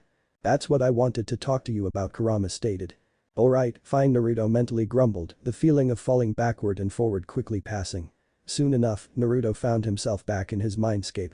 "Now what the hell was that sound, Kurama?" Naruto asked, but soon got his answer in the form of a foreign presence in his mind. The creature was a black two-dimensional being with a gray shadowy outline and was barely even half Naruto's own height, standing at 3-0 exactly. Tick tick tick beep beep beep was the sounds that the creature emitted, moving around in various gestures as it did so. What the hell? Naruto questioned. Tick bzzz tick bzzz bzzz the creature exclaimed. I don't know how you got in here. Naruto stated. Bzzz beep beep tick tick beep beep tick tick the creature questioned. My name's Naruto, Naruto Uzumaki. Nice to meet ya. You've somehow made your way into my mindscape. Naruto replied before a small frown marred his face. Speaking of which, how did you even get in here? And who are you? You can actually understand what this creature is saying? Kurama questioned. I've been in a world surrounded by creatures that to most people only say their own biological names. This is a piece of cake to understand. Naruto deadpanned. Tick bzzz tick the creature replied, Naruto raising an eyebrow. Mr. Game and Watch. What kind of name is that? Naruto questioned. Bzzz tick the creature, now identified as Mr. Game and Watch, retorted. Meh, you've certainly got a point. My name is very foreign in these lands as well. Naruto stated, shrugging his shoulders in response to Mr. Game and Watch's statement. Bzzz tick tick tick beep bzzz beep bzzz bzzz beep bzzz beep bzzz tick tick Mr. Game and Watch exclaimed. So that dark speck thingy, or as you call it shadow bug, is what you're made out of, and somehow one of them was absorbed into me, thus a part of your consciousness had manifested itself in my mind. That totally makes sense. Naruto reiterated. I seriously don't get how you understand what it Kurama started. Naruto corrected. Right, he says. Kurama finished with a sweat drop. Suddenly, another tugging sensation hit Naruto. It appears that sci-fi woman is trying to get your attention. Right. Well, we'll talk more about this later. See you Kurama, Mr. Game and Watch. Naruto said as he faded from his mindscape, Mr. Game and Watch beeping a goodbye. Naruto. Samus called out, waving her hand in front of her fellow blonde's face. Naruto blinked as soon as he exited his mindscape. Huh? Wah? Naruto called out. You've been standing there for a good minute staring into nothing. Samus stated. Oh yeah. Sorry about that, had to have a little chat with a new tenant. Naruto said, Samus blinking in surprise and confusion. Tenant? Samus questioned. Never mind that.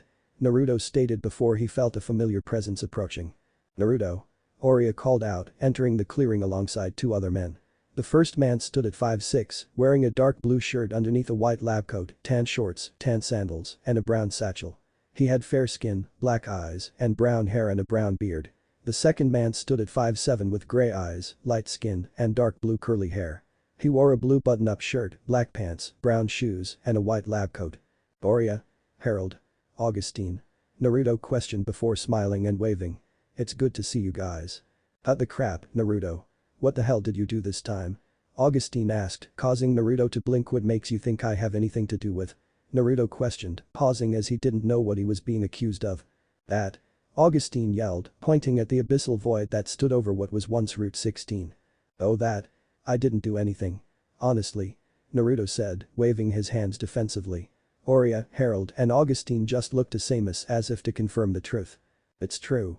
Naruto just got brought into a conflict larger than this dimension. Samus stated, getting an ah from all three Pokemon professors and Naruto with a small depression cloud curled up into a ball facing a nearby tree. Speaking of which, who are you exactly? Harold asked. My name is Samus. Samus replied. What is that black hole thing?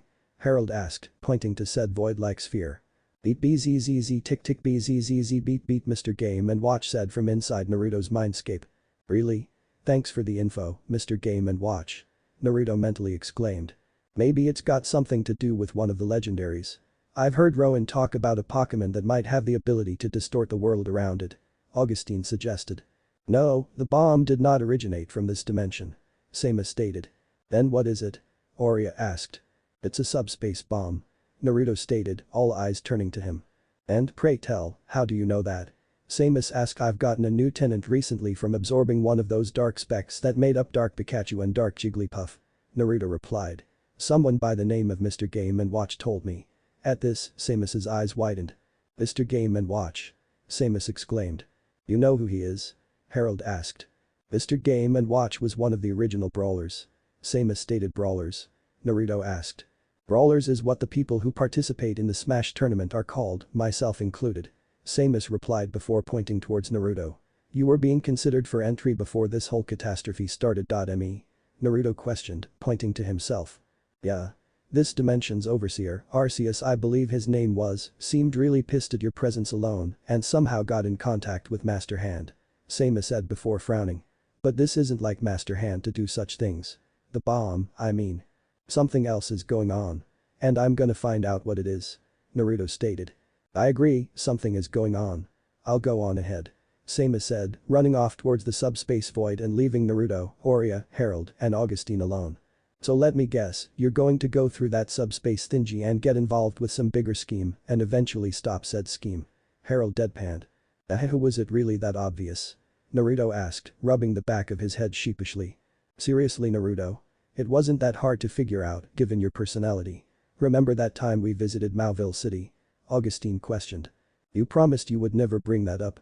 We all took a vow of secrecy about what happened that day Naruto stated, all four professors shuddering at the thought of that day. And besides, this is far different from that. But you're still going to do what you do. Oria said, crossing her arms under her ample buxom, further accentuating her fun bags. You know I can't sit idly by when I know that there's something I can do to help. Naruto said, a gentle smile on his face. Harold and Augustine shrugged their shoulders before walking away to go and help the relief effort. A few seconds later, Oria's shoulders slacked slightly as she let out a sigh. I want to be mad at you right now, but I can't bring myself to be. Oria stated, walking over to Naruto and grabbing him by his collar so that he was pulled down to her level. What happened next left Naruto surprised. Oria pulled Naruto into a searing kiss. About damn time. Is that tongue I see? Kurama teased. Bzzz beep beep tick bzzz Mr. Game and Watch stated, adding in his own teasing towards the blonde. You better come back alive and in one piece damn it. And when you do, there'll be a hero's reward, Oria said after breaking the kiss, whispering the last part into Naruto's ear so that only he could hear. When she finished her statement, Oria walked away, swaying her hips as Naruto looked on, mouth agape and blood rushing to both heads. Naruto stood there silently for a few minutes. Beep bzzz beep bzzz tick tick tick Mr. Game and Watch exclaimed, shaking Naruto out of his stupor. You're right, Mr. Game and Watch. I've got to go and stop the subspace thing. Naruto mentally exclaimed. I in the name of all that is male. Defeat this enemy. For the glory of the horny. Kurama cheered. Naruto didn't respond to this exclamation, only walking forward towards the subspace void. His walking turned into running, then into sprinting, and then into shinobi speeds. Bring it on. They aren't going to be prepared for the maelstrom that is Naruto Uzumaki. Dadabeo. Naruto exclaimed, jumping up into the air above the trees until he landed on the ground. When Naruto finally reached the outer edges of the subspace void, he was greeted to the side of Red and Samus waiting for him. About time you arrived. I was beginning to worry that you wouldn't show. Samus said. A black cat crossed my path, so I had to take the long way around. Naruto stated, grinning as he used one of Kakashi's excuses. Okay. Well, none of us are entirely sure what we'll find on the other side of this thing, so be prepared for anything. Red stated, pulling out a strange-looking device. Pressing a few buttons, Red's Pokeballs began to light up and 5 of them were replaced by 5 new Pokeballs, 4 regular Pokeballs and 1 Master Ball. A portable PC? Naruto questioned. Being the world champion comes with its perks. Red said, tossing out 2 of the Pokeballs and the Master Ball. When the light died down, 3 new Pokémon stood in their place. The first Pokémon was a bipedal canine-like Pokémon with fur that was predominantly blue and black. It possessed a short round spike on the back of each forepaw in addition to a third on its chest. It had a long snout and ears and possessed cream-colored fur on its torso and blue fur on its thighs that resembled shorts. It had a medium-length tail of the same blue color as well and stood on its toes rather than on its entire foot. It had developed 4 small black appendages on its head which gently rose and fell reflexively. The second Pokémon was a large bipedal frog-like Pokémon. Its body and legs were dark blue, with single large white bubbles on its legs and arms and white spots over its eyes. On the sides of each of its upper thighs was a light blue 4-sided star. Its back feet had 2 toes, while its front feet had 3 toes. Its feet were webbed, and it had a yellow chest and a yellow and blue face. It had eyes with white sclera, red irises, and white pupils. A large projecting dark blue stripe ran down the middle of its head, with projecting light blue stripes in between its large yellow ears. Its mouth was hidden behind a large pink tongue that wrapped around the Pokémon's neck and extended outward behind its head. And lastly, the third Pokémon was a bipedal humanoid creature with some feline features. It was primarily gray with a long purple tail. On top of its head were 2 short blunt horns, and it had purple eyes. A tube extended from the back of its skull to the top of its spine, bypassing its neck. It had a defined chest and shoulders, which resembled a breastplate. The 3 digits on each hand and foot had spherical tips. And its tail was thick at the base, but thin before ending in a small bulb. "Oh? A Lucario, a Greninja, and Mewtwo?" Naruto questioned. "Quite interesting. ALL3 have proven themselves worthy of taking part in the Smash tournament, both in the past and present," Red stated. "What's going on? Is it time for the Smash tournament already?" Mewtwo telepathically asked. "No, something's come up and we need your help with stopping this unknown threat," Samus replied. "This must be something big to have to bring me into it," Mewtwo telepathically stated. "Turn around, bro," Naruto said. "I don't see the point. Why ask me to turn around?" Mewtwo telepathically said, finally taking note of the giant subspace void behind him. "Yep," Naruto said, both Mewtwo and himself craning their heads to look at the top of the spherical distortion. "There's no point in delaying it, I suppose. Is everyone ready?" Samus asked, getting nods in affirmation from everyone. "Right. See you on the other side," she said, walking into the void. Red followed shortly after, then Lucario, then Greninja, and then Mewtwo, leaving Naruto alone. "You ready for this, kid?" Kurama asked. "I'm always ready," Naruto mentally exclaimed, a small grin on his face as he calmly and cautiously jumped headfirst into the void. Whilst jumping into the void, unbeknownst to him, a purple-pink light attached itself to his back midair. "Leeroi" was all that was heard throughout the forest as Naruto exited the dimension. Unknown location. Somewhere off high in the skies of another realm, amidst the shadowy halls of a building, was a holographic table projecting a live fight between a strange, short Italian man wearing red and a pink bowl of destruction. A young Puto angel that stood at 5'4" with brown hair, light skin, large blue eyes, and small white wings wearing a white tunic decorated with red and gold hems on the bottom. It was fastened on the shoulder by a single gold pin with a ruby-like gem embedded on it. He wore the outfit with a brown belt that had silver lining the edges and a gold triangular buckle on his waist. He also appeared to be wearing navy blue tights beneath his tunic and had a pair of bronze and gold cuffs on his wrists, a gold bracelet on his upper left arm, and another gold ring on his right thigh. And lastly, he wore brown sandals that were decorated with crossing beige bands, with the top edges of his shoes having what appeared to be white fur. His eyes widened when the fight he was watching took a drastic turn of events, the arena itself being engulfed in a subspace bomb. A glowing light quickly alerted him to the arrival of a familiar presence, causing the angel to turn away from the table to see who it was. When the light died down, a young woman standing at 5'8" with very long green hair that reached down to her lower legs, light skin, G-cup breasts, and vibrant green eyes. She had an overall very elegant and regal appearance, her main outfit consisting of a relatively simple-looking white dress with numerous gold ornaments to accommodate it, showing off her left thigh. She also wore a gold laurel crown, red fibula, vine-like patterns on the hems of her dress, brown-colored footwear, and other various gold accessories. "Lady Palutena," the angel exclaimed, kneeling before the goddess of light, Palutena. "I believe you already know of what has happened with the fight between Mario and Kirby," Palutena stated. "What was that explosion?" the angel asked, a small frown appearing on Palutena's face. "I know not, which is concerning considering what just happened," Palutena replied. "Which is why I am tasking you with investigating what is going on," she said, extending her right hand outward so that a ball of light appeared, transforming into a double-sided sword. The angel grabbed the weapon, 2 halos appearing around his left forearm. "Go forth, Pit. Make luck and may haste smile upon you," Palutena exclaimed, unintentionally messing up the phrase. "Right." The angel, now identified as Pit, exclaimed, running off and jumping out of the building. Palutena merely observed this before tensing up, an unknown presence appearing out of nowhere. "Show yourself. Be you the friend or the foe?" Palutena called out, a gold staff with a blue handle and a mirror shield appearing in her hands.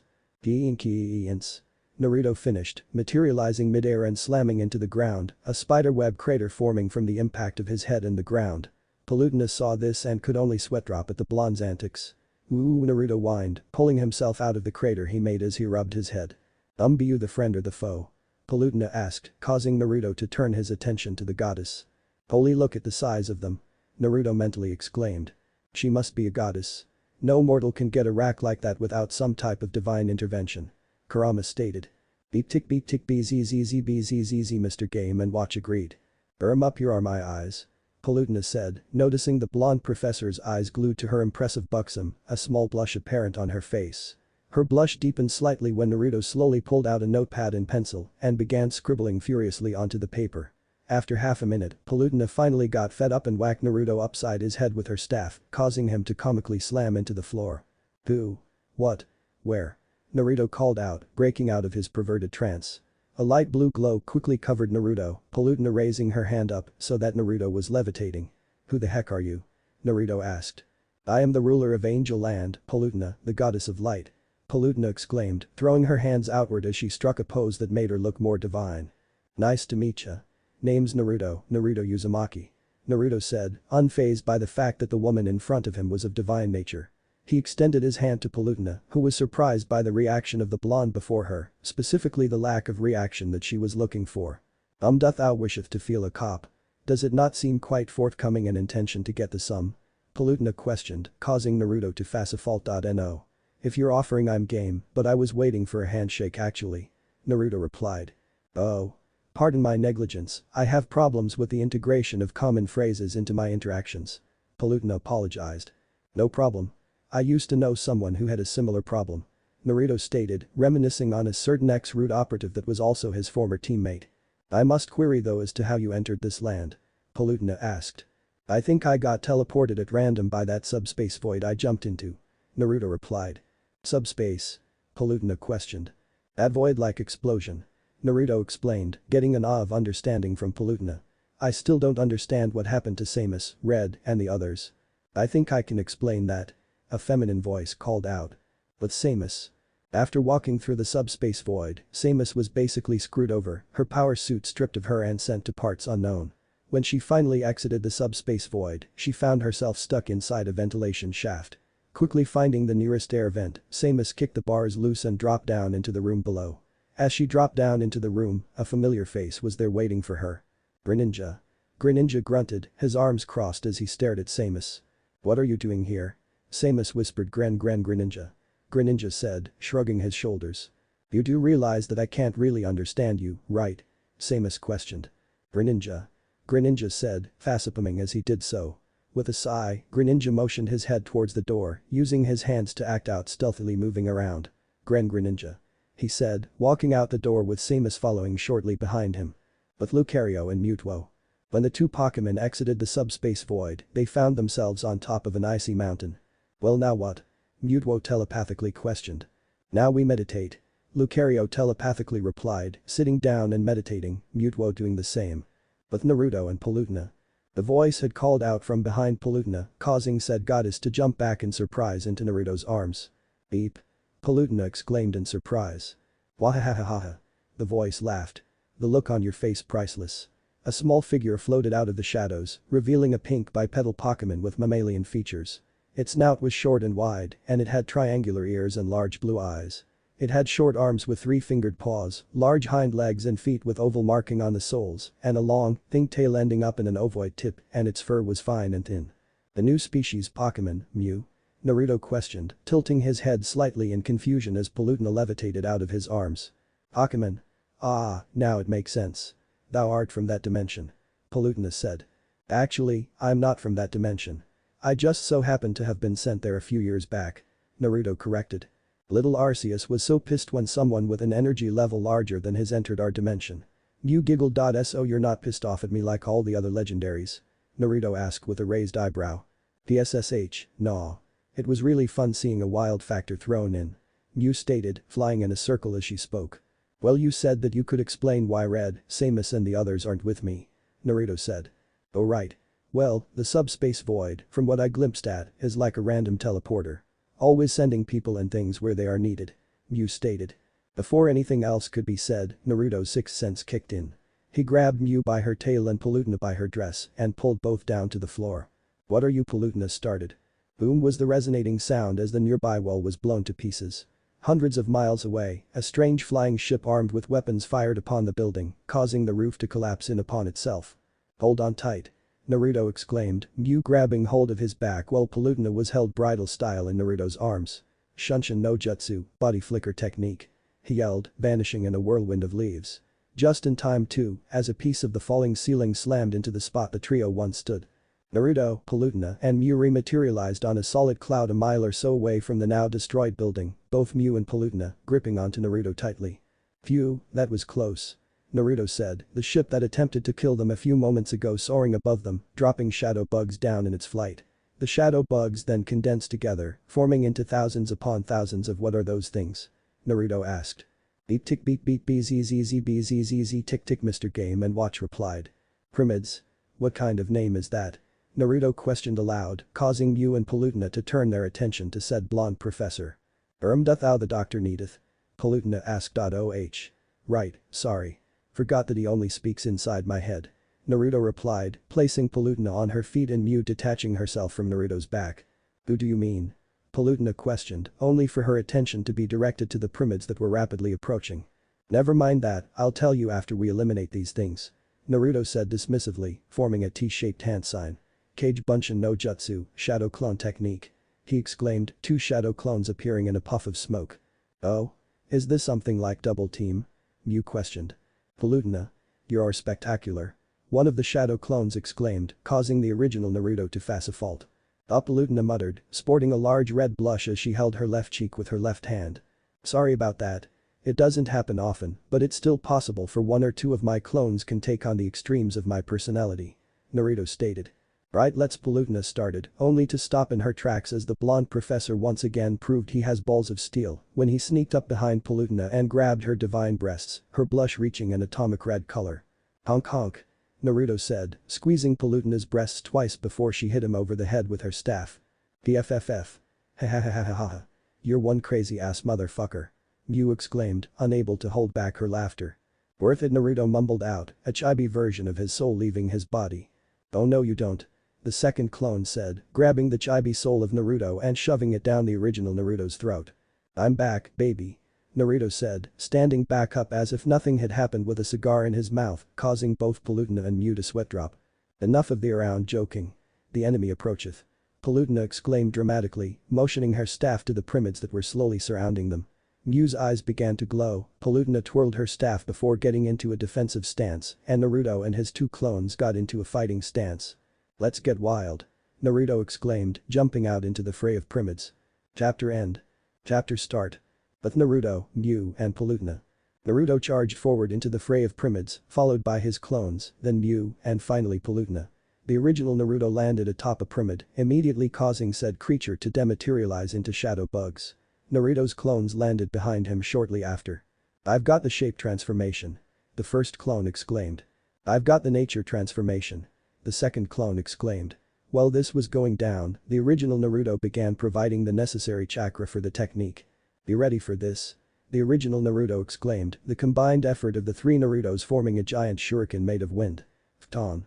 Rasen Shuriken, wind release. Spiraling sphere. He yelled, throwing the spiraling sphere into the mob of pyramids, eventually exploding and taking out a third of the army.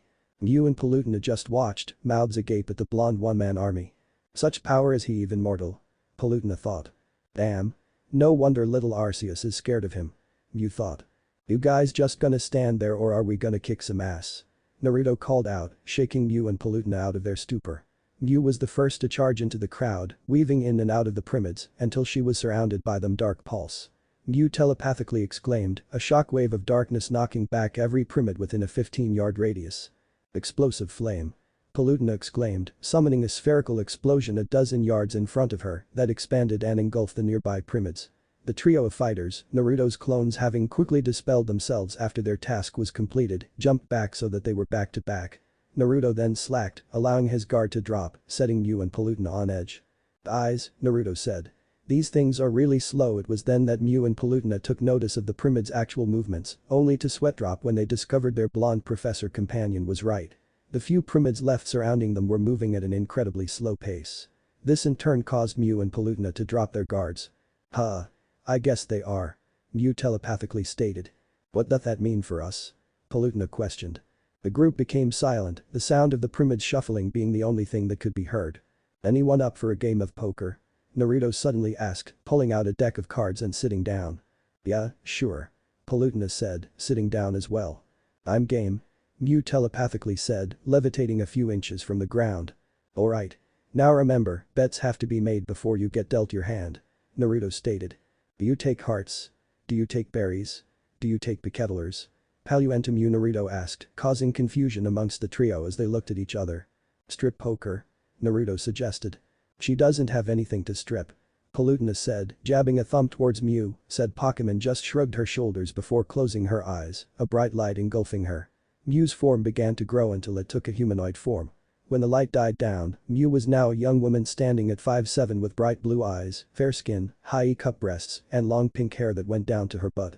She now wore a schoolgirl uniform, which consisted of a white long-sleeved button-down shirt with a black ribbon on her shirt collar, worn under a black shoulder cape and matching button-down corset, a magenta skirt with white accents, with her skirt being so short that her black lingerie panties could be seen, and brown dress shoes over white crew-length socks. "Is this better?"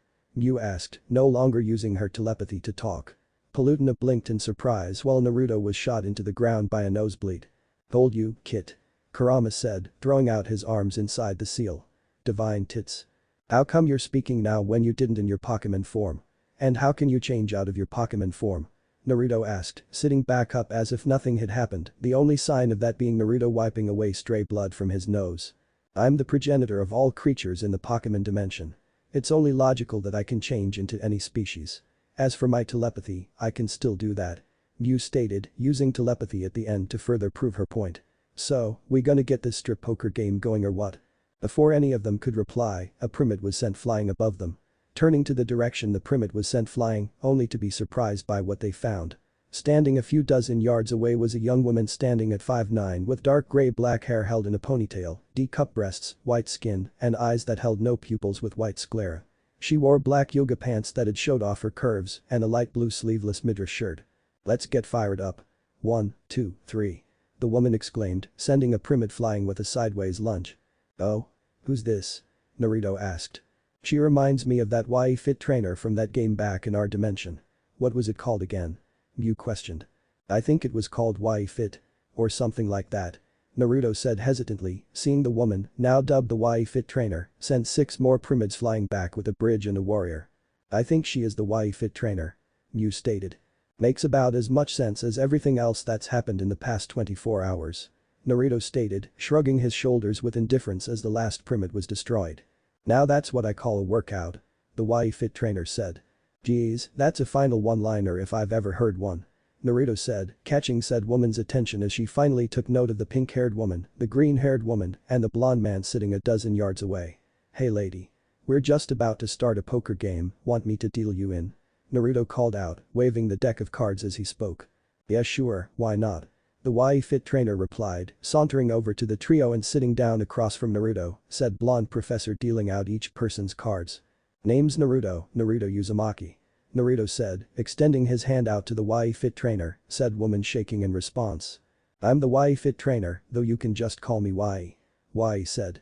"I'm Mew," Mew exclaimed cheerfully. "And I am the ruler of Angel Land, the goddess of Palutena started that's Palutena," Naruto interrupted, shuffling his cards around and ignoring the tick mark that appeared on Palutena's face.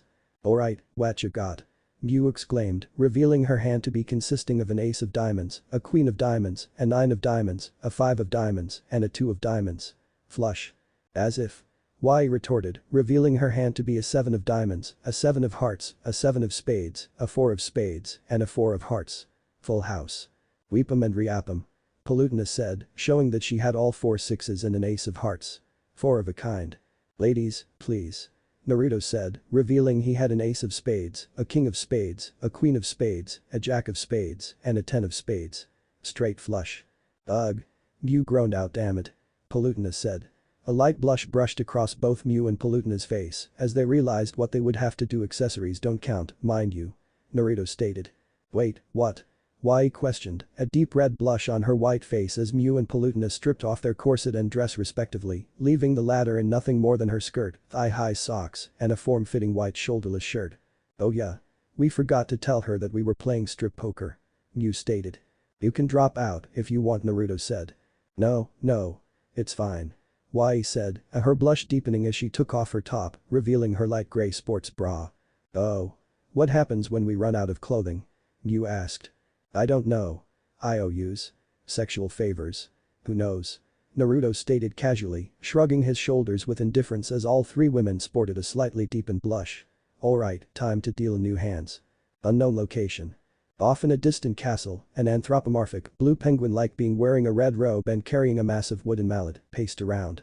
"Ping deaded," a voice called out, catching the creature's attention. Yes. What is it? King Dedede asked as a small spherical brown creature with fingerless flaps for arms and 2 yellow to orange feet ran towards him. Your Majesty. The scientists think they've hit a breakthrough. The creature exclaimed, causing King Dedede to go wide-eyed. Really? That's great news. King Dedede said. How many were they able to produce? Only 3, unfortunately. The creature said, pulling out 3 golden buttons in the shape of King Dedede's face. King Dedede grimaced for a second before his expression turned neutral. That is unfortunate. And you're certain that these 3 will work? King Dedede questioned. According to the scientists, each one has a set amount of time before their effects activate. And even then, there's only 81% chance they'll actually work. The creature stated. Very well. Can they produce any more? King Dedede asked. But the amount of time we have, no. The creature replied. And King Dedede mumbled. Tell the scientists that they've done an excellent job. Give them the next 2 weeks and this one off. Why, Your Majesty? Are you certain that this is a wise choice of the creature asked. I'm certain they've more than earned it. We must move on to phase 2 immediately. King Dedede stated, adjusting his mallet on his back and shooting his free hand outward in a dramatic manner. Assemble the Waddle Dee army. Your Majesty. You already assembled the Waddle Dee army a few hours ago, the creature commented. Oh right. King Dedede said, causing the creature to sweat drop before King Dedede went through the same dramatic actions as a few seconds ago. Then let us make haste. Time is of the essence. Yes, Your Majesty. The creature exclaimed, running off to alert the rest of the Waddle Dee army. The moment the creature was out of sight, King Dedede let out a sigh before grimacing. Hopefully this will work, otherwise all hope will be lost, King Dedede thought before walking off after the creature, a look of determination in his eyes. But Naruto, Mew, Palutena, and Yae. Flush. Palutena cried out desperately, her only article of clothing left on being her white lacy panties. Mew and Yae were in no better condition, the former wearing nothing more than her skirt and her white crew-length socks, and the latter wearing nothing at all, having lost all her clothes and moved on to IOUs and sexual favors. Naruto, on the other hand, had a pile of clothing beside him, the only articles of clothing that he had lost being his lab jacket and his shirt, though those around him didn't mind. Full house. Naruto said calmly, showing his hand to be 3 8s and 2 7s. At this, Mew yelled in frustration, throwing her cards down onto the solid cloud. Bullshit. Mew exclaimed as she took off her skirt, Palutena doing the same, only with her panties and a prominent atomic red blush on her face. IOU? Yae asked. Sexual favor. Naruto grinned when he saw Yae's blush deepen. Remind me again why we aren't using any money to bet with? Yae asked. We couldn't decide on a currency, so we just went with clothing, IOUs, and sexual favors. Naruto replied. Without cheating? Palutena questioned accusingly. I've got nothing up my sleeves. Literally, because I don't have any sleeves. Naruto replied. Plus, I've always been extremely lucky. I just pray that no one ever see this. Palutena said. That brings up a question of mine. Who does a goddess pray to exactly? Naruto questioned. You know, that's actually a really good question. Mew stated. Be. A childish feminine voice exclaimed. Up high in the sky was an 8-year-old girl wearing a shin-length dress colored in purple, red and pink and decorated with numerous wines. She had long blonde hair held up in a ponytail using vines, light skin, and light brown eyes. Who the heck's the brat? Mew asked. Oh no, Palutena groaned. Off all the people that had to show up, it had to be her. Oh no. What do you mean by oh no? Oh no in a good way or oh no in a bad way? Naruto asked. There's no need to fear. Underdog is here. The girl exclaimed with laughter. I don't get it. Yae said. Look out, Beluu, the girl exclaimed, seemingly targeting for her landing to be on Naruto, said blonde, scooting away just in time for her to shoot through the solid clouds and down to the earth below. Usually. The girl yelled as she fell. I get that a lot. Naruto yelled back, getting a sweat drop from all 3 women. You just pissed off Verity, goddess of nature. Palutena stated. Goddess of nature my ass. She looks more than Naruto started goddess of awesome. I know right. The girl, now identified as Verity, said, seemingly popping up out of nowhere from behind Naruto. Yae was the only one to jump back in surprise. As if. Everybody knows I'm the only being here that radiates pure awesonium. Naruto exclaimed. Awesonium? Palutena questioned. A radioactive material that, when exposed to, amplifies one's own awesomeness factor tenfold. Naruto Verity stated at the same time, causing both to turn to each other and grin. I do believe you know what must happen next. Naruto questioned, his grin still present on his face. But of course. Verity said, both blondes pulling out a camera from seemingly nowhere. Say cheese. Naruto Verity exclaimed, taking photos of the still surprised Mew, Palutena, and Yae. How'd yours turn out? Naruto asked, leaning over Viridi's shoulder to see her pictures. Pretty good. Ooh, but yours have a more crisp contrast. Viridi stated. Yeah, but yours was from a better angle. Naruto said. What just happened? Mew asked. Oh, that's simple. We just got blackmail material on all three of you. Viridi replied, waving a photo in front of the three women. A blue light quickly enveloped the two pictures, floating over to Mew and disintegrating into dust. There. No evidence. Mew stated whatever. I still have the negatives. Naruto said, shrugging his shoulders before pulling out a familiar notepad and pencil. What art thou doing? Palutena asked, slightly unnerved from the steam coming out Naruto's ears, the blood coming out his nose, and the smoke coming off the paper that the blonde was abusing. Yes. That's how itcha. Harem masters shall end. Mwahahaha Naruto muttered, causing Palutena, Mew, and Yae to sweat drop itcha. Yae questioned I'm finally part of an itcha book Mew exclaimed with a slight fangirlish squeal. What's itcha? Viridi asked. Only the greatest pieces of literary art that has ever graced this existence. Mew stated, pulling out a copy of Itcha. Paradise. It's smut. Naruto replied, getting a gasp of shock from Mew. How dare you call Itcha smut? Mew yelled in outrage. I dare because I am the writer of Itcha. Naruto stated. But Mew muttered, unable to comprehend the statement from the blonde writer of the Itcha series. I never said that it wasn't a literary masterpiece. I just said that it is smut. Naruto said. You wouldn't happen to have a copy on you, would you? Viridi asked. Naruto didn't even bother looking up from his writing, yet he was somehow able to pull out 4 copies of Itcha. Paradise.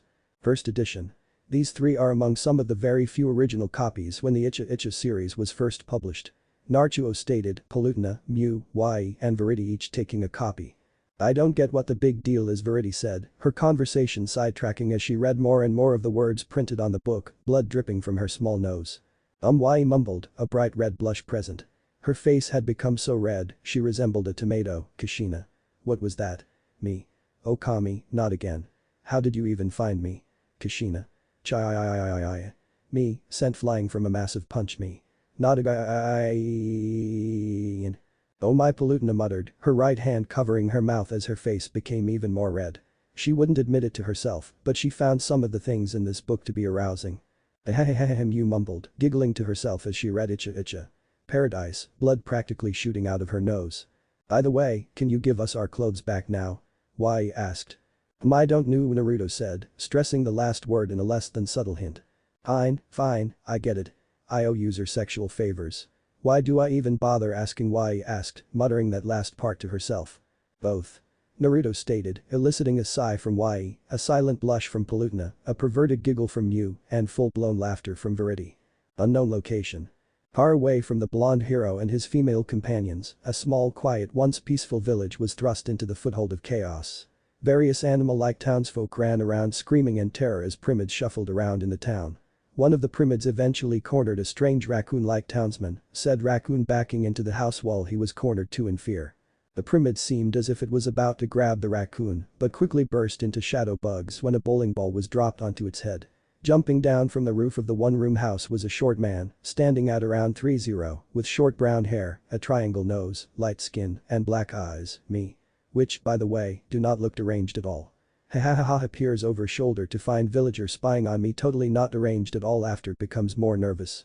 He wore a red t-shirt with the number 1 on the front, black shorts, green socks, and blue shoes.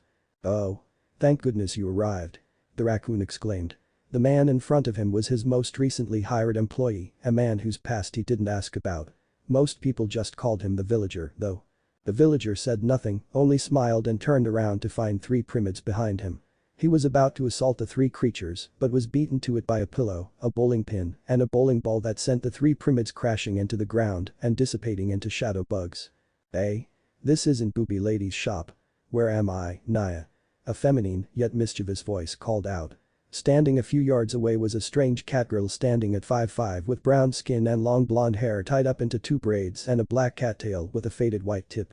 She wore a beige-colored hoodie with a cat hood and long cat-themed sleeves that covered her arms. She also wore a pair of unusually designed high-heel boots with the same cat theme. Her hood was up, though a pair of red beady eyes and a seemingly ever-constant toothy grin was visible. You're in Smashville. Can't you read the signs?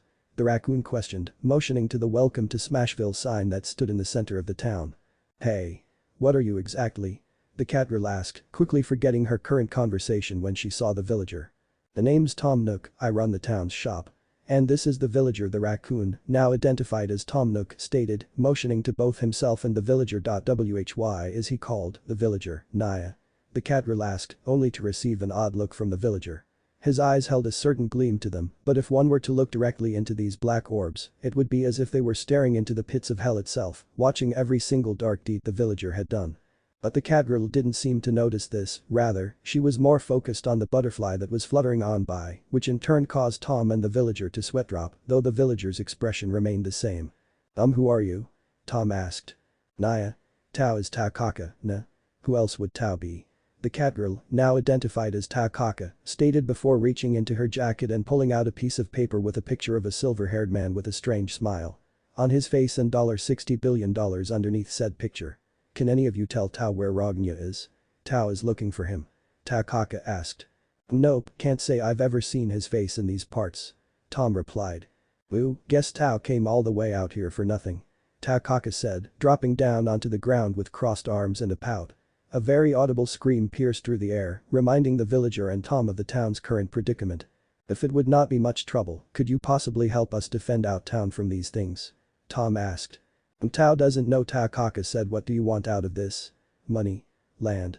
Tom asked, getting Tao Kaka to shake her head. No catnip. A year's supply of it.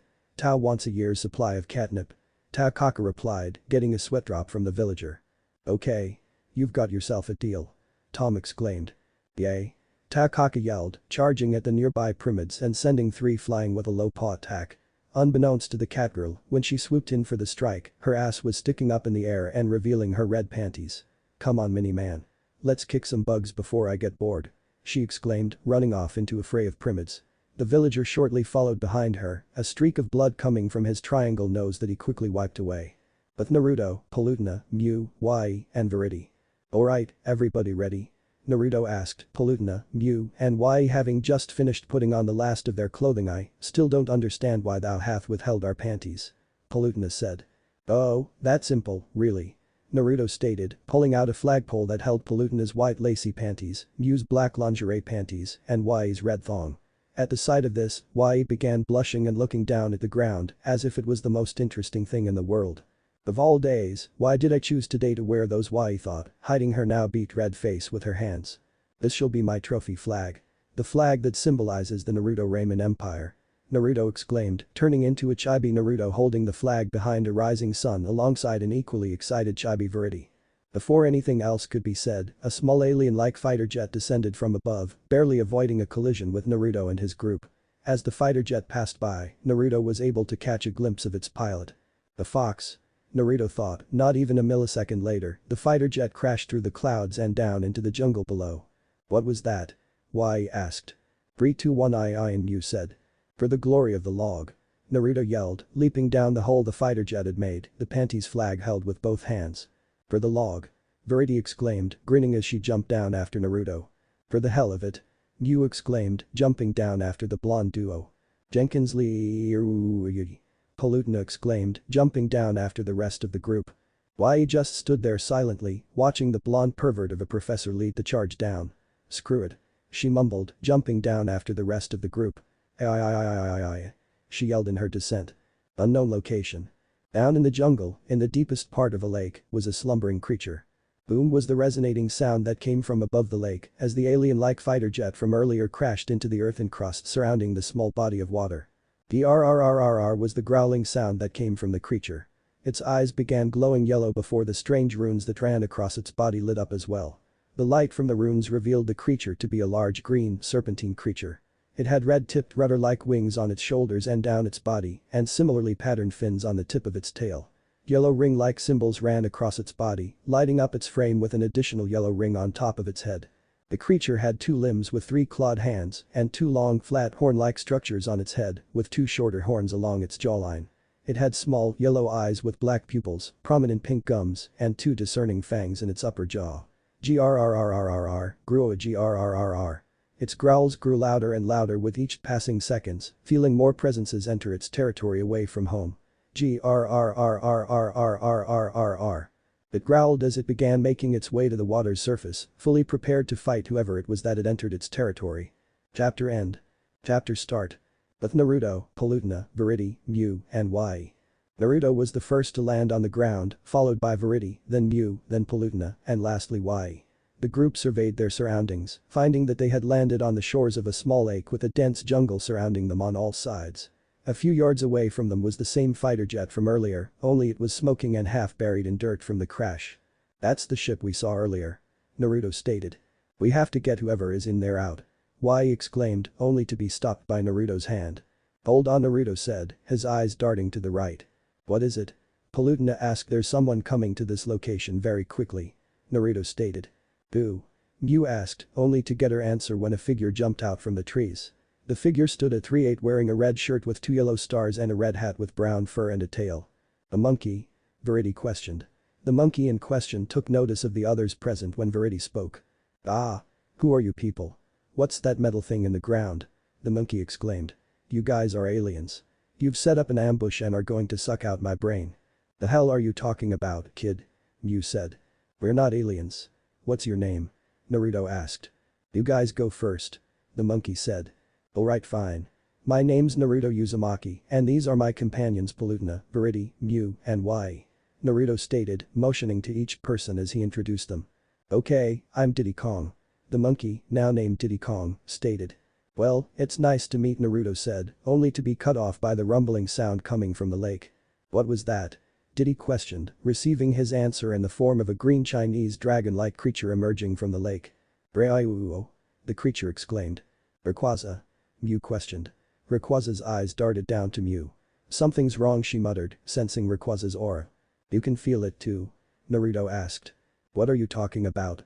Palutena questioned. "Yeah, enlighten us all," Viridi said. "You know, for two goddesses, I thought you guys would sense it as well," Mew stated. "What do you mean?" Yae asked. "Rayquaza's aura has been corrupted," Naruto replied. "What?" Viridi questioned. "Let me put it this way, Rayquaza is being controlled to an extent by some unknown force," Naruto stated. "What do you mean by to an extent?" Yae questioned. "I mean that Rayquaza is still conscious but has reverted to a more primal state of mind," Naruto explained. "Meaning?" Palutena asked.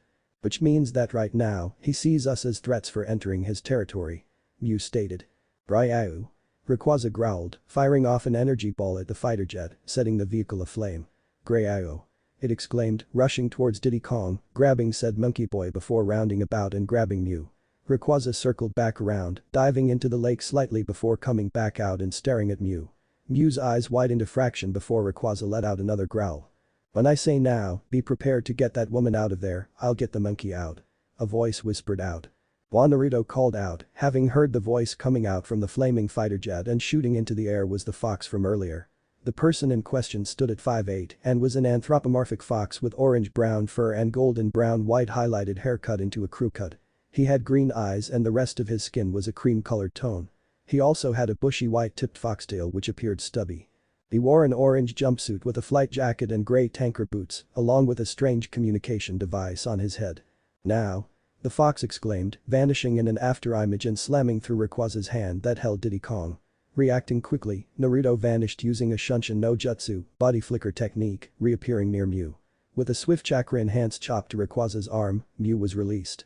Naruto quickly grabbed her bridal style and vanished in a similar manner and reappearing on the shore. Diddy Kong quickly made his way to the shore. "GRRR." Rayquaza growled, firing off an energy ball at the fox, who pressed a button on his belt that brought up a wall of energy that sent the energy ball firing back at Rayquaza and sending the legendary Pokemon crashing into the lake. "Are you alright?"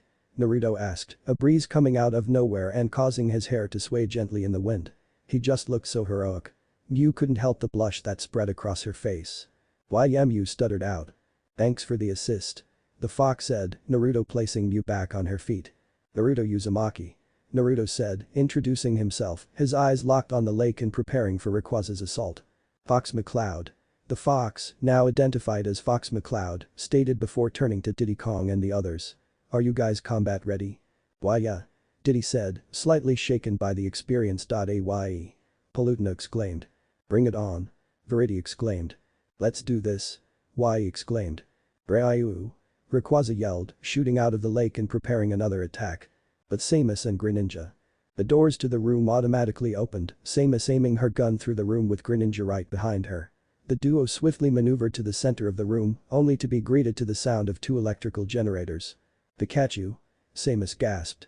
In the center of the room was two generators, one containing Pikachu and the other containing his evolutionary counterpart, Raichu. Raichu was a bipedal rodent-like Pokémon covered in dark orange fur with a cream belly. Its arms and feet had patches of brown fur at the end, and the soles of its big feet were tan with a circular orange pad. Its bifurcated ears were brown on the outside and yellow on the insides, and ended in a distinctive curl. The electric sacs on its cheeks were yellow, and it had two horizontal brown stripes on its back. Its long thin tail had a lightning bolt-shaped end. Greninja! Greninja exclaimed. Pikachu! Pikachu exclaimed in pain. Bye.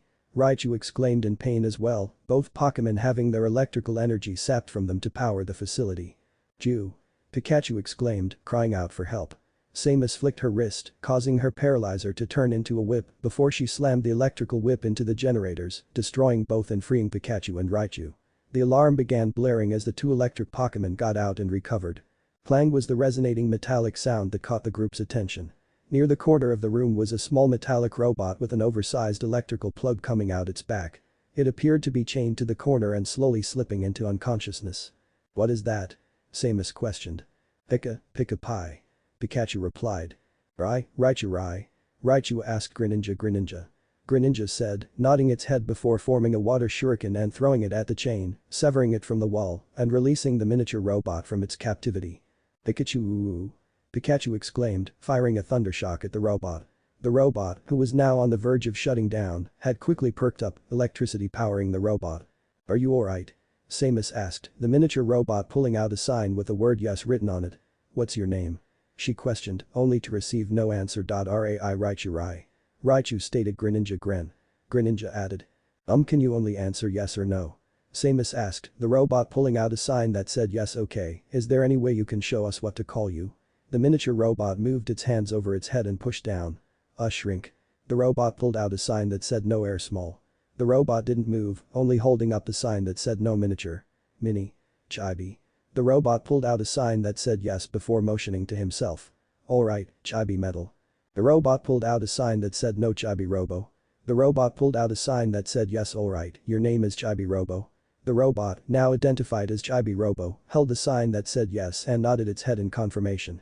The door finally opened up, revealing a mob of robotic operating buddies, or ROBs, in the doorway. "Intruders detected." One of the ROBs stated, locking onto Raichu, Pikachu, Samus, Greninja, and Chibi Robo as they each got into a fighting stance. "Why do things always have to be so difficult?" Samus mumbled. "But Naruto, Fox, Diddy Kong, Palutena, Mew, Viridi, and Y. Scatter." Naruto exclaimed as everybody jumped out of the way to dodge a hyper beam that left a searing scar on the ground. "Ryuo!" Rayquaza exclaimed, releasing a mighty roar that shook the earth around it. Naruto's eyes narrowed before he pulled out a pokeball. "What doth thou haveth in thine hand?" Palutena asked, noticing the small red and white ball. "Well, the best way to fight a Pokémon is with a Pokémon," Naruto stated, turning to one side. "The following warning is to be administered by the cops. CrimsonKyuubiSage obviously present stereotypical stuff." "Who are you talking to?" Fox asked Groa. Rayquaza said. "He's right. Isn't it obvious?" "You know," Naruto said, jerking his head to the opposite side. No we don't." Y said. "TCH, don't bother with them. Most mortals can't even comprehend this." Viridi stated. "Just get on with what you were doing. Alright. Where was I again?" Naruto asked Groa. Groa. Rayquaza said, pointing to a specific spot in the dirt.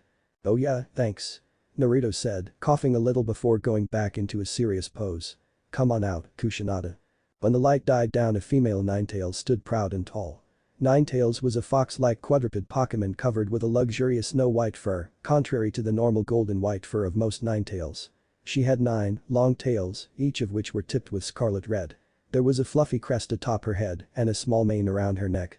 The Ninetales also had gleaming blue eyes, yet again making the Ninetales more distinct than other ones. Her ears were pointed and it had long, slender legs with 3-toed paws. A scarlet-red circular pattern was adorned on her head, with markings of a similar color just above her eyes and right below them as well. "Oh. Something is different about this Ninetales," Mew stated as Fox, Palutena, Viridi, Y, and Diddy Kong distracted Rayquaza. Yeah, she's bonded to my chakra in a similar manner as aura bonding is done. Naruto stated. Is that how you can communicate with Pokemon so easily? Mew asked, a small but noticeable smirk appearing on Naruto's face. No, I was able to communicate with Pokemon long before that. Naruto replied before turning to Kusanada. You ready for this? You betcha I am. Kusanada telepathically exclaimed. Oh? Your aura must be very strong for you to be able to respond in this manner. Last Pokemon that wasn't a Lucario I ever got wind of being able to talk in Jap English was a Meowth, and he wasn't able to get to the level where he could communicate through telepathy. Mew said. Naruto's aura. Kusanada telepathically started. Chakra. Naruto corrected. Right, whatever the hell that is, it was so immense that as a byproduct of our aura bonding my own aura levels increased. I've heard it's usually the other way around. Kusanada telepathically finished. Now's not the time to reminisce. Naruto said. We could use a hand dealing with this thing. Fox exclaimed, rolling under an energy ball courtesy of Rayquaza. Why, Palutena, Viridi, and Diddy Kong were each trying to get shots on Rayquaza, but ultimately did not do that much damage to the legendary Pokemon. Right. You want to do this the quick and easy way? Kusanada telepathically asked, the trio ignoring the battle right behind them. I was thinking along the lines of that. Naruto stated. What are you talking about? Mew asked. You know, most people don't really know this. But I'm actually a Pokemon professor. Naruto said. And? Mew questioned, unknowing of where this conversation was heading. So, that means I focus on a certain aspect of Pokemon to research. Naruto replied. That aspect just so happens to be Mega Evolution. At this, Mew's eyes widened. Mega Evolution was something that had been around as long as herself. But despite centuries upon centuries of existence, she still had a vague knowledge on the strange stones. And you want to know a little secret? Naruto questioned, leaning in close. I've made a breakthrough. He whispered, pulling out an all-so-familiar necklace that had a green crystal attached to it and putting said necklace on.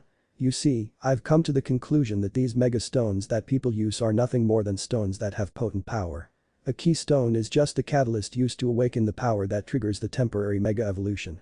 So that means with enough power and a strong bond, any Pokemon can achieve mega evolution. Less talking, more battlesing. Kusanada telepathically exclaimed. Right. I think it's better if you just see it with your own eyes. Naruto said. Kurama. Let's do this. I've been hankering for some action. Kurama said from inside the seal. Naruto's form suddenly lit with golden flames that flickered off every now and then. Time to sync up. Naruto exclaimed, both Kusanada and himself jumping up into the air, a blinding light coming from the crystal necklace as the two jumped towards each other. The light became so bright that all had to turn away lest they risk the chance of going blind. When the light died down, a towering figure made of white flames that flickered and danced lightly in the wind.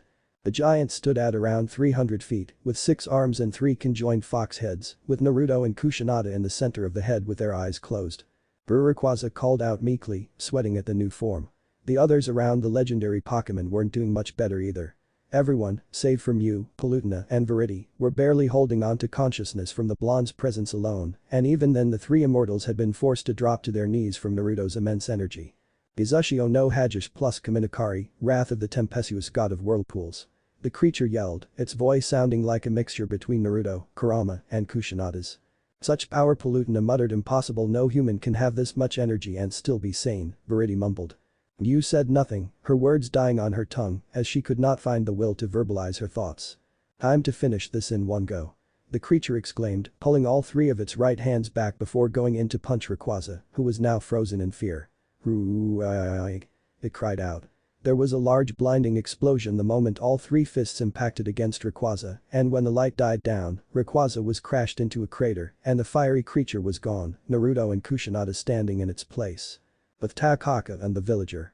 The once quiet and peaceful village that had been invaded by Primids had quickly pushed back the shadow bug threat thanks to the combined efforts of Takaka and the villager. Sure, a few buildings had been completely turned into piles of rubble, and there was more than a few villagers who would never look at salmons, feathers, and even breadsticks the same way ever again, but there were no casualties whatsoever. That was easy for Tao, creepy man. Takaka said with her ever-cheerful tone, never noticing the psychotic gleam in the villager's eyes. Either Takaka didn't notice or she just didn't care about the psycho man's gleam in favor of instead dropping on the group with a pout. Now I'm bored. Excuse me. A voice called out, causing Takaka and the villager to turn in the direction of said voice. Could you possibly tell me where exactly am I? With Naruto, Kusanada, Mew, Palutena, Viridi, Fox, and Diddy Kong.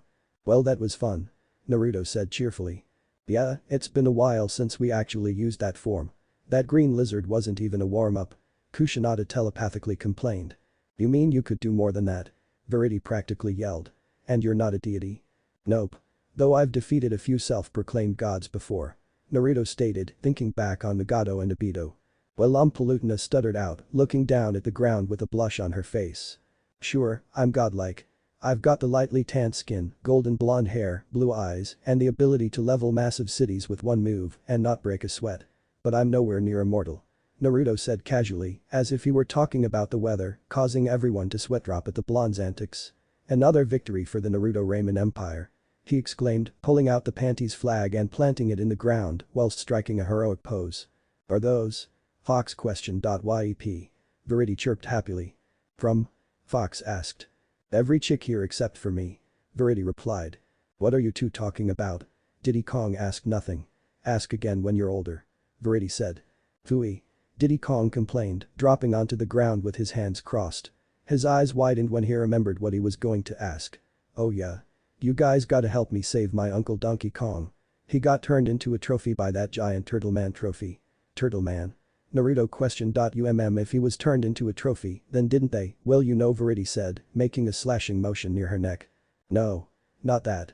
The giant turtle man used this strange gun that fired a black arrow that turned Uncle DK into this statue that had a trophy stand. Diddy corrected. Easy beat tick Mr. Game and Watch exclaimed. The Dark Cannon. Naruto questioned aloud. What are you mumbling about? Verity asked. I've got Mr. Game and Watch in my head and he's been informing me of most of the stuff here as we encounter it. Naruto stated. Not to seem rude, but I don't know who any of you guys are, other than Naruto. Fox stated. Right, I am Palutena started. The green-haired chick is Palutena, the pink-haired chick is Mew, Lil Blondie is Verity, the literal white chick is Yae, the monkey is Diddy Kong. Naruto said questionably at the last name, receiving a nod of confirmation from Diddy. Diddy Kong, and this Ninetales here is Kusanada. What up? Kusanada telepathically said. Please help me save my uncle. Diddy interrupted, begging and pleading to the group. Okay, I'm in. Naruto exclaimed, giving half an eye smile and a thumbs up. You can count on me to Bayo. Thou shall not needeth to worry. Thou haveth my assistance to counteth on as well. Palutena said, standing tall with her right hand extended and holding her staff. Things would be too boring around here if I didn't come along. I guess you can count me in as well. Verity said, a grin present on her face as she pulled out a strange wooden staff. This will be a good exercise. I'm in as well. Yae said, striking a fighting pose. This is the most fun I've had in a long time. Count me in on the rescue mission. Mew exclaimed, levitating off the ground slightly as she was covered in a visible pink aura, her eyes glowing a bright blue. Well, don't look at me, I've got to contact the rest of Team Star Fox, and Fox started, walking off in a different direction, but was quickly grabbed by Diddy Kong and dragged by said monkey in the opposite direction he wanted to head in, Naruto, Palutena, Mew, Verity, and Yae following shortly after the duo. Let it be known that I am a victim in this case, not one of the accomplices. Fox grumbled, crossing his arms as he was being dragged. You're making it sound like we're forcing you to do this. Naruto stated, an eye smile present on his face. You guys are forcing me to do this. Fox said. Details, Naruto said, waving his hands dismissively. By the way, what was that thing you did? You know, the giant flaming six-handed creature. Yae asked. That thing. It's nothing much, really. Naruto said, scratching the back of his head. Nothing, my nine-tailed ass. That'd got to be the most baddest thing I've ever done. Kusanada exclaimed. The hive mind thing kinda feels weird though. Hive mind? Palutena questioned. Well, the best way to understand this is for me to explain the entire concept behind the Azushio no Hagis plus Kaminakari. Naruto said, pulling out a pair of glasses from seemingly nowhere, along with a pointer stick and a projector, giving the blonde an overall professor look. An image of a common Ninetales appeared on the projector, to which Naruto pointed to with his stick. Let's say, for all intent and purposes, you wanted a Pokemon to go through Mega Evolution. What's Mega Evolution? Fox asked. Save all questions for the end. Naruto replied, the image on the projector changing so that Naruto appeared on the screen next to the Ninetales. In order for the process of Mega Evolution to occur, there must be two things present.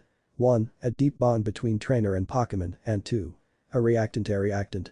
Mew questioned, the picture changing so that it showed an endothermic forward reaction. It all comes down to simple science. Naruto stated, a red arrow popping up at the bottom left of the graph that ended near the beginning of the curve, followed by a blue arrow that appeared at the bottom right of the graph and ended near the end of the curve, and the link to what the graph looks like will be on my profile. I never thought that I would ever use anything I learned from my chemistry class, but apparently I proved myself wrong. Naruto pointed to the red line. Let's say that this red line here represents the energy levels of your average Pokemon. This blue line, however, Naruto said, pointing to said blue line, represents the energy level of a Mega Evolved Pokemon, continue Mew said. With most Pokemon, this change to Mega Evolution would require an absurd amount of activation energy to do. That is where Keystones and Mega Stones come in. Naruto stated, the image changing to a picture of a Keystone and a Charizardite X stone. These Mega Stones, when given to Pokemon, are the reactants that are awaiting stimulus. While the Keystones, on the other hand, are catalysts. The graph appeared once more, only this time, a bright green dotted curve that was shorter than the curve above it and connected the two ends of the line, Naruto pointing to said dotted green line. Like in a chemical reaction, these catalysts stimulate a reaction, only in the case of Pokemon, the activated complex is the Mega Evolution, and the reactants and products are the same, which is basically the Pokemon before Mega Evolution. But like a chemical reaction, the physical and chemical composition of the Pokemon changes, amplifying their elemental prowess and enhancing their special abilities. The picture changed once more back to the Ninetales and Naruto. I have discovered through making Kusanada a familiar of sorts, through a process similar to how a Riolu or a Lucario would bond with a trainer, a process I have deemed known as aura bonding, that this curve here, Naruto stated, the image changing back to the graph as he pointed towards the black curve rather than the green dotted curve, has been altered. What do you mean by altered? Fox asked, having somewhat of an understanding of what the blonde was conveying. Because my own chakra, or aura if you will, is larger in reserves than Kusanada's, instead of altering me, which is what would happen if a Riolu or Lucario aura bonded with a regular trainer whose aura reserves are smaller compared to the Pokemon, I altered Kusanada, thus her fur pigments had been altered from yellow-orange to white and red, increasing her own aura reserves. Naruto explained. Unintentionally, I had increased Kusanada's potential energy whilst simultaneously decreasing the amount of activation energy needed to undergo the process of Mega Evolution. Still, this was not enough to actually achieve Mega Evolution, so I consulted a friend of mine, Naruto said, patting his stomach, who helped inspire the idea of making my own catalyst. He finished, pulling out the green crystal. With the help of my friend, Kurama, I was able to embed this crystal with a large amount of his own chakra. The first trail didn't really go down well. What do you mean by that? And who's Kurama? Verity asked. Kurama's a massive chakra that has manifested conscious thought and is considered a demon by my people and sealed in my gut. No big deal. Naruto said, getting a look of surprise followed by a sweat drop from everyone in the group. As for the first trail, when applied to Kusanada, she basically turned into a rampaging beast with chakra cloak that ran on survival instincts. We were in a near rural area, but I'm still not allowed back into the safari zone in Kanto. Trail number 2 was using the same crystal, only with my own chakra infused in to act as a buffer. Kusanada couldn't handle the strain of so much power, so I had to remove the catalyst before there could be any irreversible damage. Trial numero 3, however, was a success. I saw this in anime called ZBD or something like that, where some of the characters did this thing called a fusion dance. It gave me the idea that if I couldn't use my own chakra as a buffer, then I could cut out the middleman by fusing with Kusanada in such a way that Kurama's chakra was accessible, in part of the fact that my own chakra was being directly used as a buffer. Constantly adjusting to influx of chakra so that it wouldn't put physical strain on our bodies. Unfortunately, to compensate for this physical strain, an even greater mental strain was put in its place. That is why we only stayed in that form for less than a minute, because the mental strain was too great for anything longer. Naruto finished, taking off the glasses and putting said glasses, the projector, and the pointer stick away. Wow, Mew said, genuinely shocked and surprised at the revelation, those around her having a similar look present on their faces. Mew quickly recovered from her surprise when a question came to her mind. Wait, does that mean that I could mega evolve? It would take some research, and the chances of the same results being duplicated aren't very high, but essentially, yes, it's possible. Naruto replied. Faster than the blonde could blink, Naruto found himself laying on the ground with Mew straddling him. Well, technically I am a Pokemon. So why don't you catch me, train and bond with this Pokemon so she can unlock Mega Evolution? Mew said seductively, though her intentions were clearly laid out. Ever since Mewtwo told her that he could Mega Evolve into not one, but 2 Mega Evolutions, it had become her goal to find a way to Mega Evolve so that her clone wouldn't be so smug about his own Mega Evolutions. And what doth thou thinketh thou art doing? Palutena questioned. I'm trying to get some, what are you doing? Mew retorted. Ooh-oh. Maybe I can convince her and Naruto to get a threesome. Mew. Palutena exclaimed, a blush present on her face. Naruto, however, just had a shit-eating grin plastered on his face. Yeah, you're right.